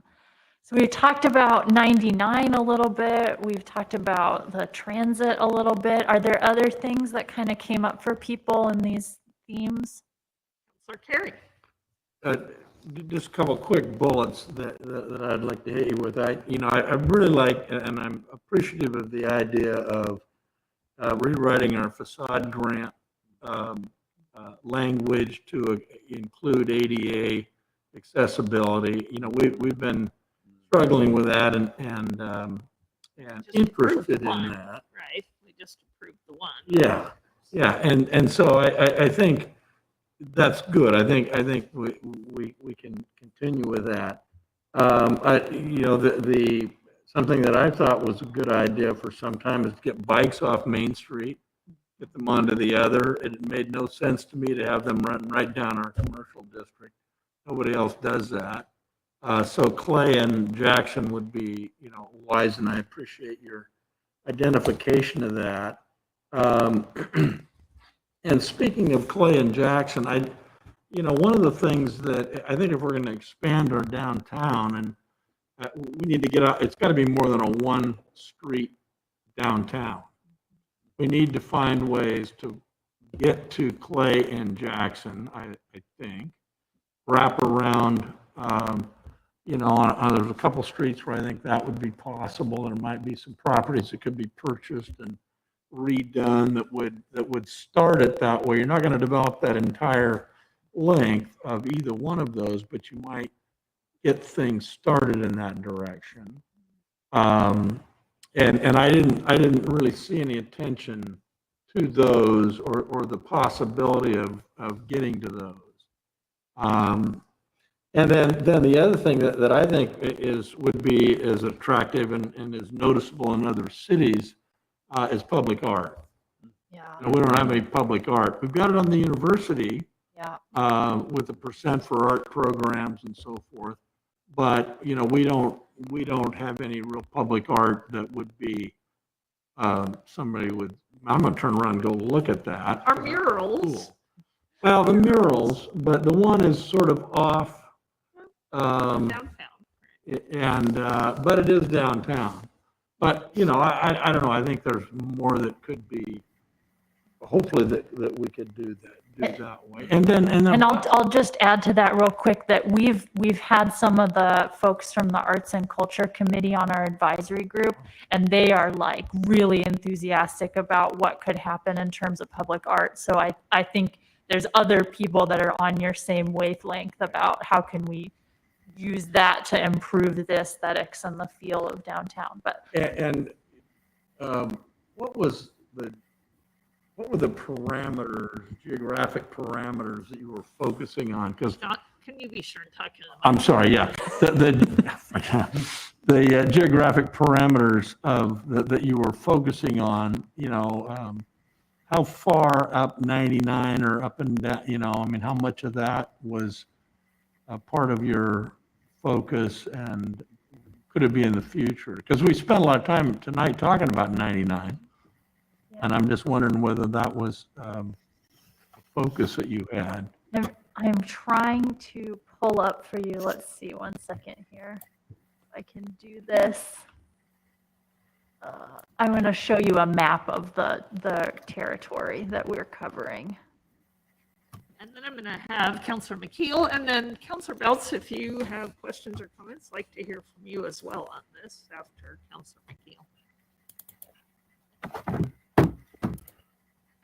So this is the sorry, that's really small for all of you, but the boundaries we're working with are Monmouth Avenue on the west, 99 on the east, and then Jackson on the north and Clay on the south. So good. these are roughly the urban renewal boundaries. Mm-hmm.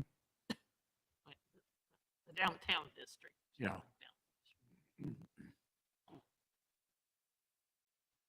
Okay. All right. That's Councilor McKeel. I guess I would just repeat a couple things that mostly Councilor Carey said about the bikes. It's a brilliant idea to put them on Jackson and Clay. I was always thinking that we could just take off parking on one side of Main Street. That would open that up so bikes can go down there, but really Jackson and Clay Street are so much wider to include bikes. When you're looking at that though, are you going to like limit parking on one side of the street so that it becomes a dedicated bike lane for that? So I'll pass it over to Ellie too, but I'll say one thing we discovered through this is that the city's transportation system plan is pretty old, and it's probably going to be time to update that soon. And so there are some things that we're not going to get into a super granular level of detail for this plan that the update of the transportation system plan could cover more. Well, and I'm sorry, I did go straight to the weeds on that. It's because I often ride my bicycle downtown Monmouth, so it's something that's always on my mind. I'm right there with you on that. Not in Monmouth, but in Eugene. I ride my bike everywhere, so I'm with you. So in terms of whether we would recommend to remove parking on one side of the street, I think for this plan, our plan is to diagram out several options that would fit within the street width. And so some of those might involve, removing parking and looking at, a one-way bike lane, or maybe two-way bike lanes on one side of the street versus on opposite sides of the street, and give you all sort of a menu of options and how much space they would each take up. We might also offer our best opinion of what we think might work well. Something else we learned in this process is, of course, that Clay is your emergency vehicle route, and so there are restrictions on how narrow we'd want to make that road, or the kinds of, for example, traffic calming measures that we would want to put in place there. However, a really good traffic calming measure is to make a road feel a bit narrower, so people drive the speed limit that that feels safe, which is lower if the road feels narrower. And so possibly without removing parking, you might still be able to fit everything you want on the road, and it might have the side benefit of slowing people down in that 20-mile-an-hour zone that we hear may not always be 20 miles an hour in practice. So I have just also wanted to thank you for putting in on Well, it's on page 125, somewhere in there. The real focus on minority-owned businesses. So thanks, or page 121, sorry. So thanks for getting that in there. Counselor Belt? Thank you, Mayor Kuntz.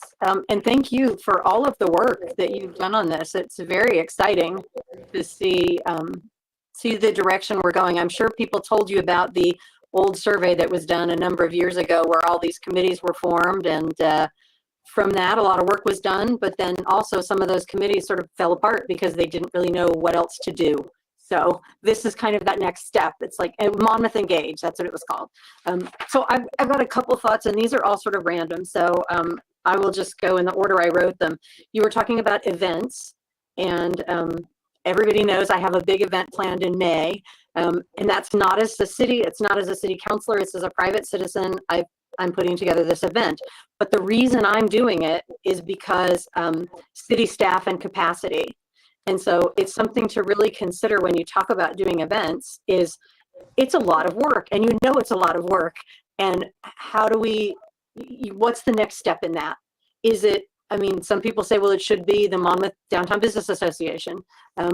They're all hardworking people too. And again, they don't have the capacity to be putting on events. So it's just something to put in your thinking caps. I want to make sure, and I'm glad Councilor McKeel mentioned this about minority businesses. Council did establish some values that we have, and I don't have a list of them in front of me, but I want to make sure that you all have a list of it so you can see how those overlay with the goals that you're talking about, because we were very specific about how we wanted to be perceived as a council and what the values were, you know, what our values were. So I just want to make sure you overlay that. Definitely. And I'll just say that was one of the first things we looked at when we were starting to review all of the city documents. And it was really, really helpful to know from all of you what kinds of things you valued. And we've definitely tried to weave that in through the kinds of engagement processes that we've done and the kinds of recommendations, but we're also, you know, looking to all of you to say where we might have fallen short on those and what other ideas you have. So I really do appreciate you bringing that up. Thank you. Thank you. Because we have a new president at Western, I think it's a great opportunity to engage with him and say, hey, you know, we want this town-gown relationship to be more open and more broad. And, you know, that's always been a challenge here. And let me finish my last one, John, okay? Or Councilor Robers. The last one is, and maybe Suzanne can speak to this just a little bit, there is an RFP out on the street right now where the city is looking for someone to do marketing and communication outreach specifically with area businesses, with local businesses. And so that's something I'm sure you guys know about, but maybe the rest of council doesn't know about it. So Suzanne, are you willing to talk about that just a bit? And then I'll shut up. Well, Suzanne, just come to one of these mics. I think it'll be a little easier. Thank you.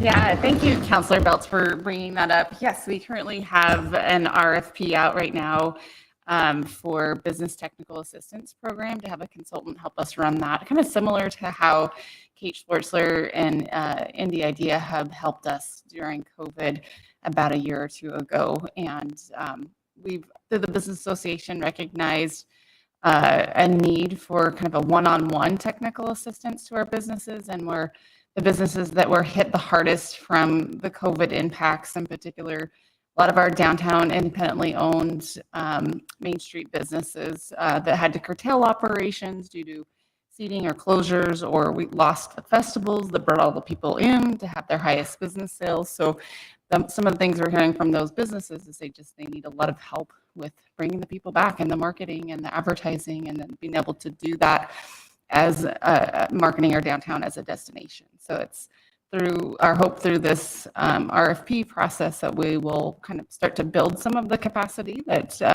Councilor Belts rightly alluded to bring that assistance and to help our businesses as they continue to recover from those COVID impacts. So exciting. Thank you. I knew you'd be much more articulate about it than I would be, especially at 8:40 on a Tuesday night.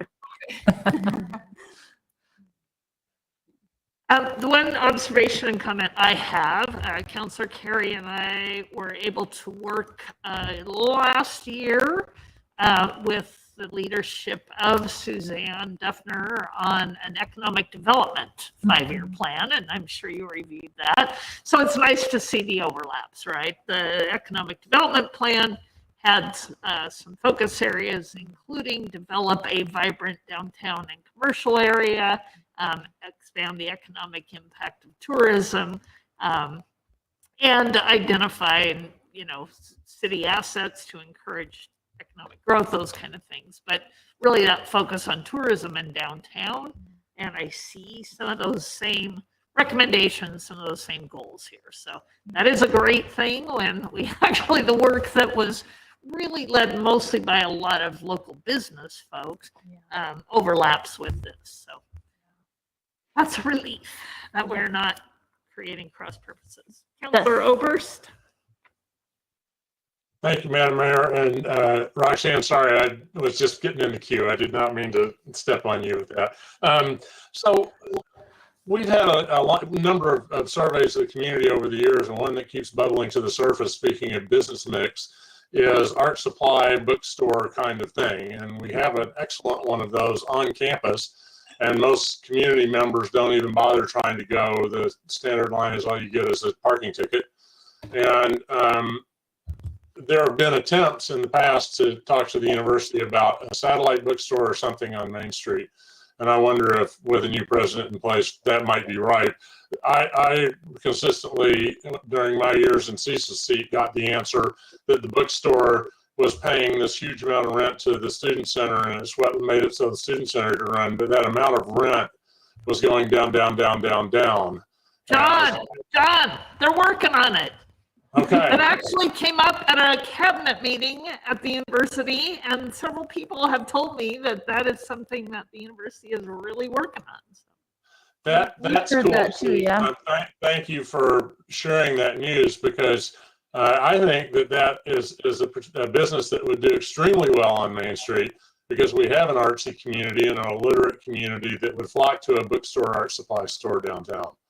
I've always felt that way, and I'd And a love to see movie it. store. Yeah. Yes. Thank you. Yep. The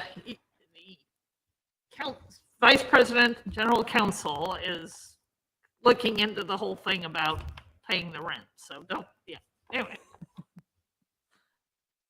Other comments or questions for the team? Well, I'm not sure we added much. Certainly, That's very helpful. Really, Thank you.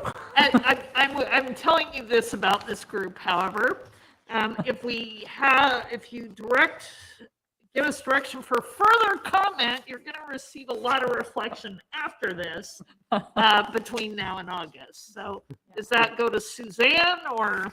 So what I would suggest right now, what we got into your council packet and what you see, we've already been working on making some revisions. So it's already not the same as what you see. So I actually think what is going to be most helpful is to wait until the August meeting after we've done the prioritization survey and a little bit more engagement. And we'll come back to you with sort of a refined set along with the kind of public weights that we heard for different things based on the survey. And then I think at that point, whatever we talk about in the meeting is great. And then in addition, whatever kind of thoughts you want to keep percolating and send to us afterwards. And probably at that point, yes, channeling those through Suzanne, and then she'll make sure that they get to us. All right. Yes, thank you. Take notes, people, but don't send them to them. All right. Thank you so much for coming, and a late evening to drive back to Eugene. Appreciate your presentation and kicking off so many thoughts and exciting things. Yes, thank you so much. And keep your eyes out for that survey, because we'll want all of you to fill it out, and Ella's going to help promote that throughout town. So that's the next big thing that's coming up for this. Great. We will get that out. Summer's such a great time. It really is. As you mentioned, we'll be seeing folks and being able to. Thank you. Counselor Bell. I was just thinking music in the park could be a great place to pass out surveys. Yep. They're on it. They got it. Yay. All right. We have one last item of business. And again, the Russ Cooper show tonight. To give us an update, as we have requested, about the sidewalk improvement grant program. So take it away, Russ. All right, thank you. So yes, it's been a year since the city implemented the sidewalk improvement grant program. The program, as you're most likely aware, is a cost share program with the property owners. Could be a 50% cost share or up to $1,000. The initial first year of the program, while it doesn't seem like a lot has happened, I'm actually fairly excited about the effort that has been, put in by staff to try to advertise this program and bring awareness to it. But also that we've had, a number of residents who have actually called us or looked, asked us to provide them the application so that they could take a look at it and see if it was something that they thought that they could make happen for a property that they own in town. So over the year, we did only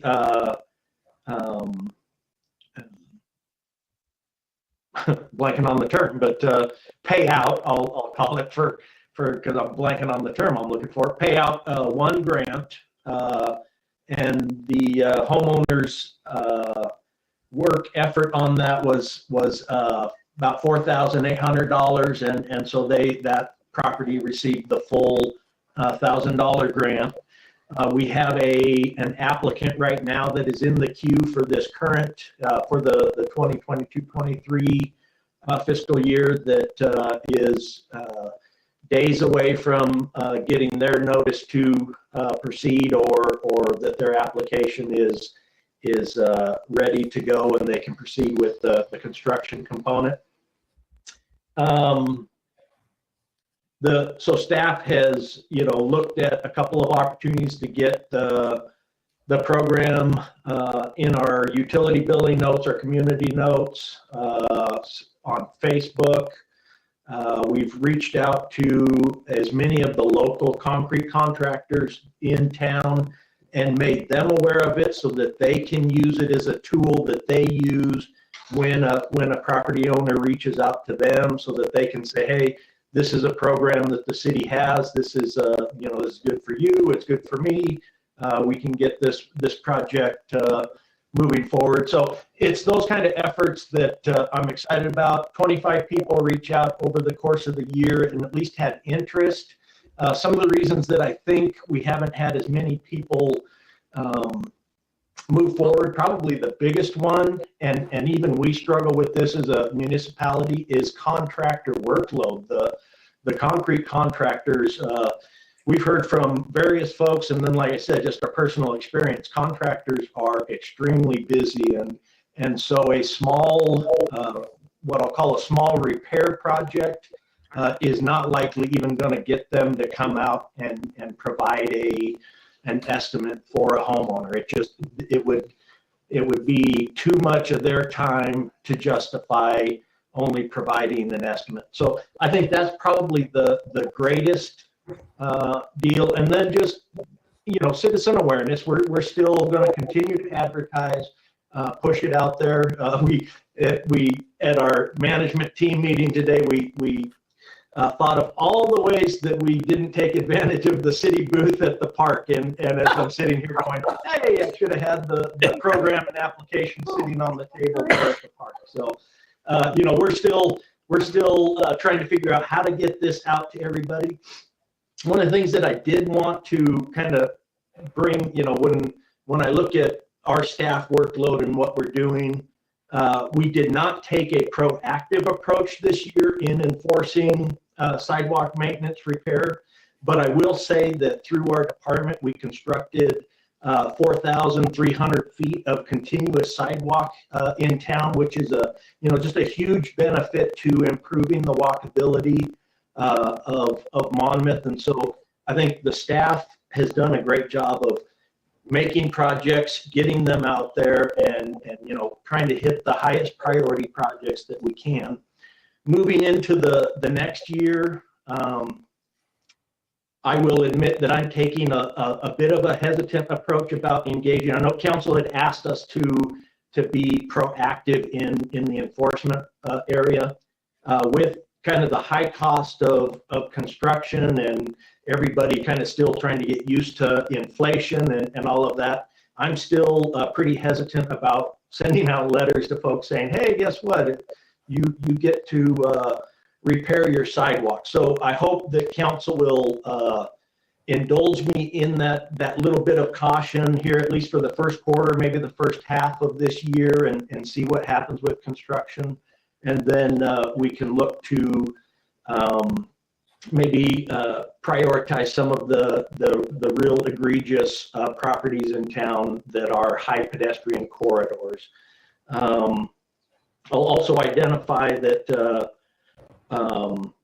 just remind that we're working on a Safe Routes to School program, which is going to have some pretty significant pedestrian improvements once we get through the construction grant program.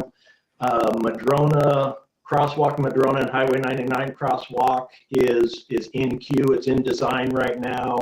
The work we did with the 99 core. So I think a lot of things, the staff is taking your priority of improving transport, the walkability and bicycles in Monmouth to heart, and that is one of our greatest priorities. So with that, I think that's kind of the update on the program. It wasn't a great, we spent all $25,000 in the first year, but I think we had good success in introducing a program, getting it advertised, and making some awareness for folks that these funds and this program is available. So happy to answer any questions. Thanks, Rustin. I will lead the, hopefully, chorus of definitely going easy on that enforcement this first part of the year, and not just because of inflation, but as you mentioned, what good is it if we tell people, gee, you need to fix this sidewalk, and they can't call anyone out to do it? I mean, that is literally a situation. We all have experience with that, and right now that's just not something we need to put on folks. So I think we're all nodding that you definitely have taken the very proactive and appreciated step of recognizing that. Councilor Obers? To put concrete contractors in perspective, our driveway is starting to fall apart. Had a guy come look. It'd probably be a $10,000 project. I haven't not heard back. So even a project of that scale, no interest. Yep, that's a small project. Councilor Lopez? Yes, thank you, Madam Mayor. And Russ, really, thank you very much for coming back to us with this report. I appreciate, I'd like to echo the mayor's comments that I appreciate the thoughtfulness there in not being proactive in enforcement when homeowners don't really have much avenues for corrective action currently. I also wanted to illustrate my appreciation for your approach regarding awareness. These programs really are wonderful if they work, but if no one's using them, and I know that we've had this is a new program, so I'm not saying anything critical about the only one use, but a benefit that isn't utilized isn't really a benefit, right? And so I really appreciate the the energies that you're putting into it regarding awareness and reaching out to the contractor community, and Also, I greatly appreciate that we have it, the form is done in a very clear, concise manner and as a bilingual form. So I feel like you've done a great job at opening the door and removing a lot of those barriers, and I'm just excited to have everyone sing the praises a little bit, and hopefully we'll start to have some more new sidewalks to go to match the beautiful ones you just put in on Madrona. Councilor McKeel? Yeah, I just want to put this in real concrete terms, Mr. Cooper. Concrete, so to speak. It's been sitting out there waiting for somebody to do that. I just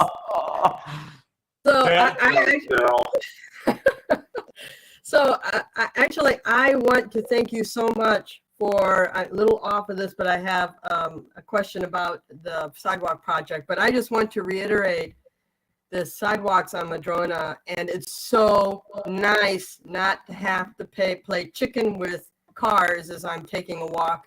I like to walk in the evening. I don't know why. I guess I have a death wish of after dark, but it's just nice to have a really safe path. So thank you, thank you, thank you. And I'm sure there's lots of, well, I don't actually meet a lot of people at night. Maybe that's what it is. But I'm sure there's lots of people that are appreciative of the safety now that we have on Madrona. I have a question about the sidewalk project. You have in your report that one person didn't qualify. Would it be okay to share what that problem was? Is why they didn't qualify? Sure, that was an application that we received early on. The application was a request for a retroactive reimbursement for work that had been done prior to the implementation of the program.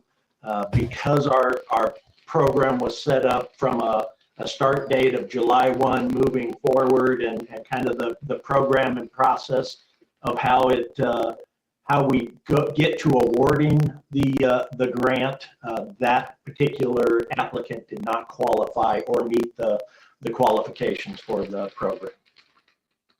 So with that, then I'm wondering if we don't use up all the money that year, is there a reason why we couldn't do a retroactive? Like, well, everybody applied who's going to apply, and now there's money left in the pot. And then if somebody applied retroactively and had all the paperwork, we're like, well, there's money left in the pot. Yeah, we talked about that a little bit. Obviously, we talked about that at length when we implemented the program. It was a request when we implemented it, and at that point, that council chose not to move forward with any retroactive. I know we've talked about it a little bit in regards to this new program. I really don't want to take that on tonight. Unfortunately, getting kind of late, so it is something that would require us to have a vote and really review that, because we'd have to have parameters.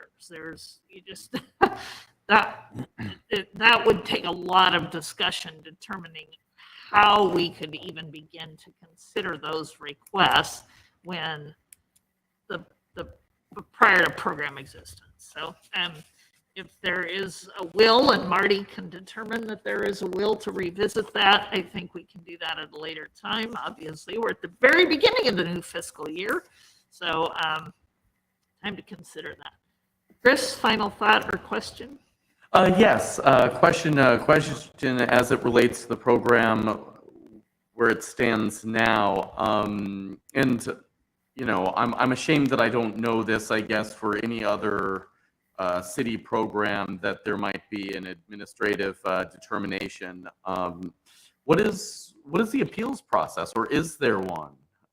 Should someone want to appeal a decision made by city staff? And I assume that there is, whether it's building code decisions or something like this. Is there something that's in place currently?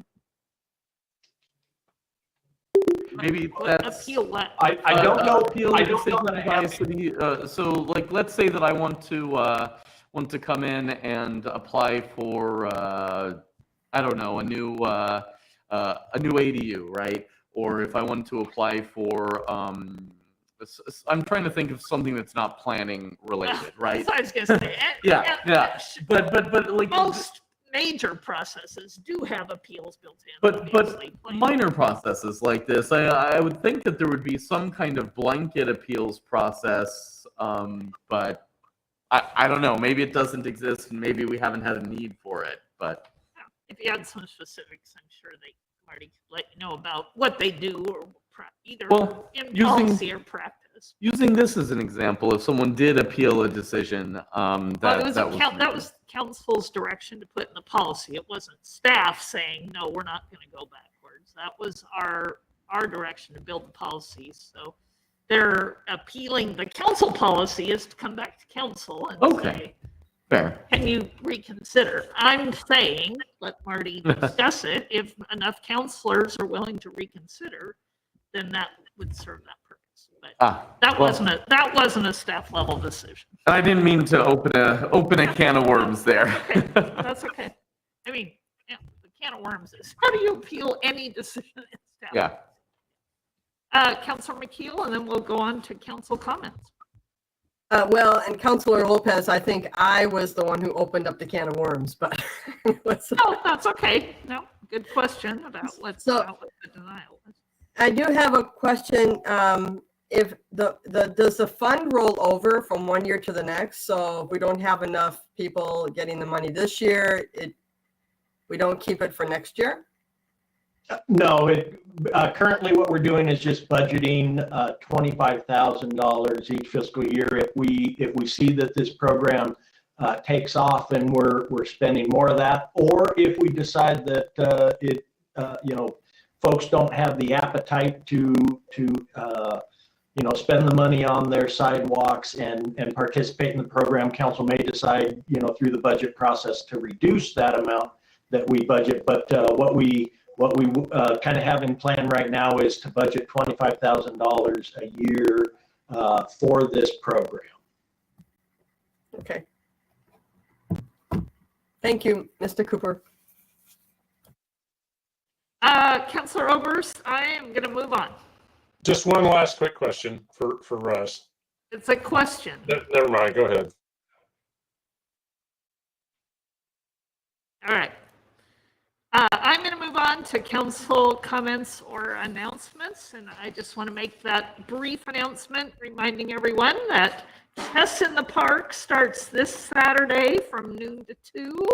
So if you either love to play chess or you want to learn to play chess, a young man named Aaron Hayes will be there, hopefully, to teach you or play and challenge others that you know of to participate in Main Street Park this Saturday for the next several Saturdays at noon.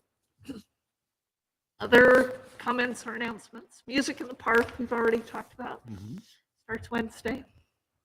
What else? Councilor Lopez.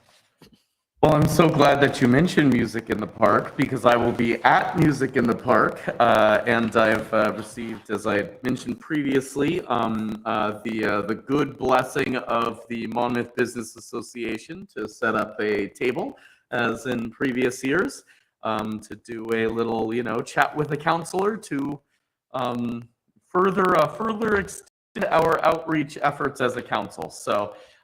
If anyone would like to join me, I by all means encourage you to. And if anyone is interested in manning the table in future weeks, my goal is to have a counselor at every Music in the Park in an official capacity there.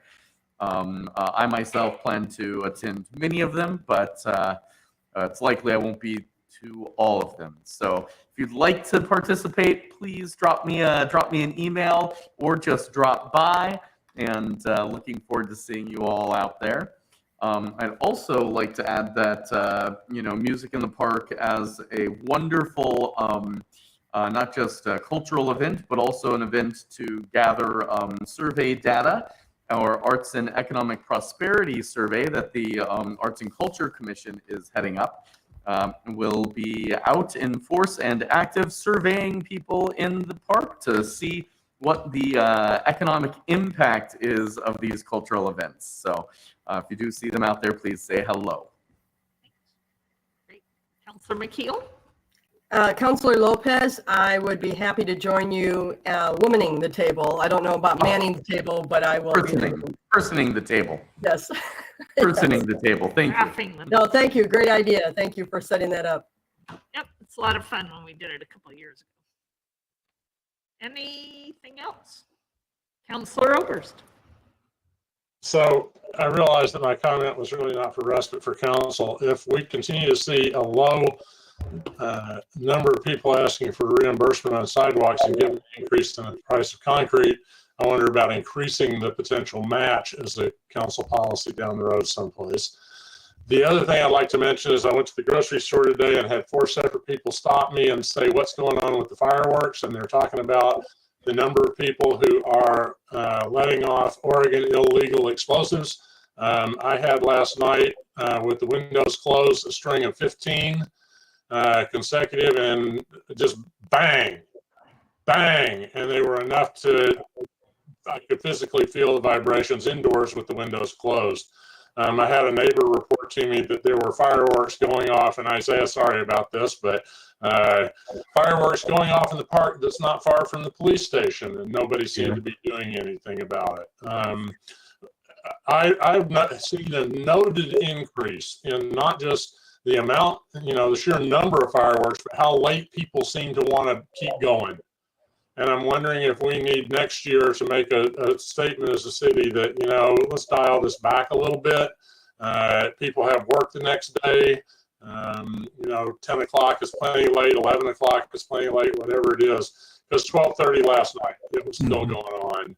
And it's getting to where what used to be a nuisance is getting close to not acceptable to more and more people. And I just, I know, Isaiah, I just gave you a headache, and I'm sorry. Because I can imagine what it would take to really, crack down on this, but maybe some general suggestions to people who are consistently in violation would be helpful. That's all. Thanks. Chief? All I would say is I hear that, and we had a lot of follow-up talks with community members today. I know that our officers were very busy last night and responded to several complaints and related issues. So it's something that we try to deal with every year. I think a big thing is that you mentioned, I think, is getting out ahead of it and communicating better, because sometimes there's never going to be enough officers to respond to all the complaints and to deal with that. But I think communication is key there. So I think we can definitely be better there. Thanks, Isaiah. Yep, I think as we return to several cherished traditions, there are lots of reminders we need to give to our community, including roping off chairs that cause people with mobility issues to nearly injure themselves just trying to navigate our sidewalks. So I think there's a lot we can do, and hopefully sooner and in a really positive way to remind our community members about those folks who just don't appreciate all-night fireworks as much as they do. Learn how to behave. Yeah, let's be considerate, folks. That's really all we're asking. Okay, I will at this time entertain a motion to adjourn. So moved. Thank you, Councilor Lopez. All in favor, please signify by saying aye. Aye. Great. Thank you very much, everybody. Good night.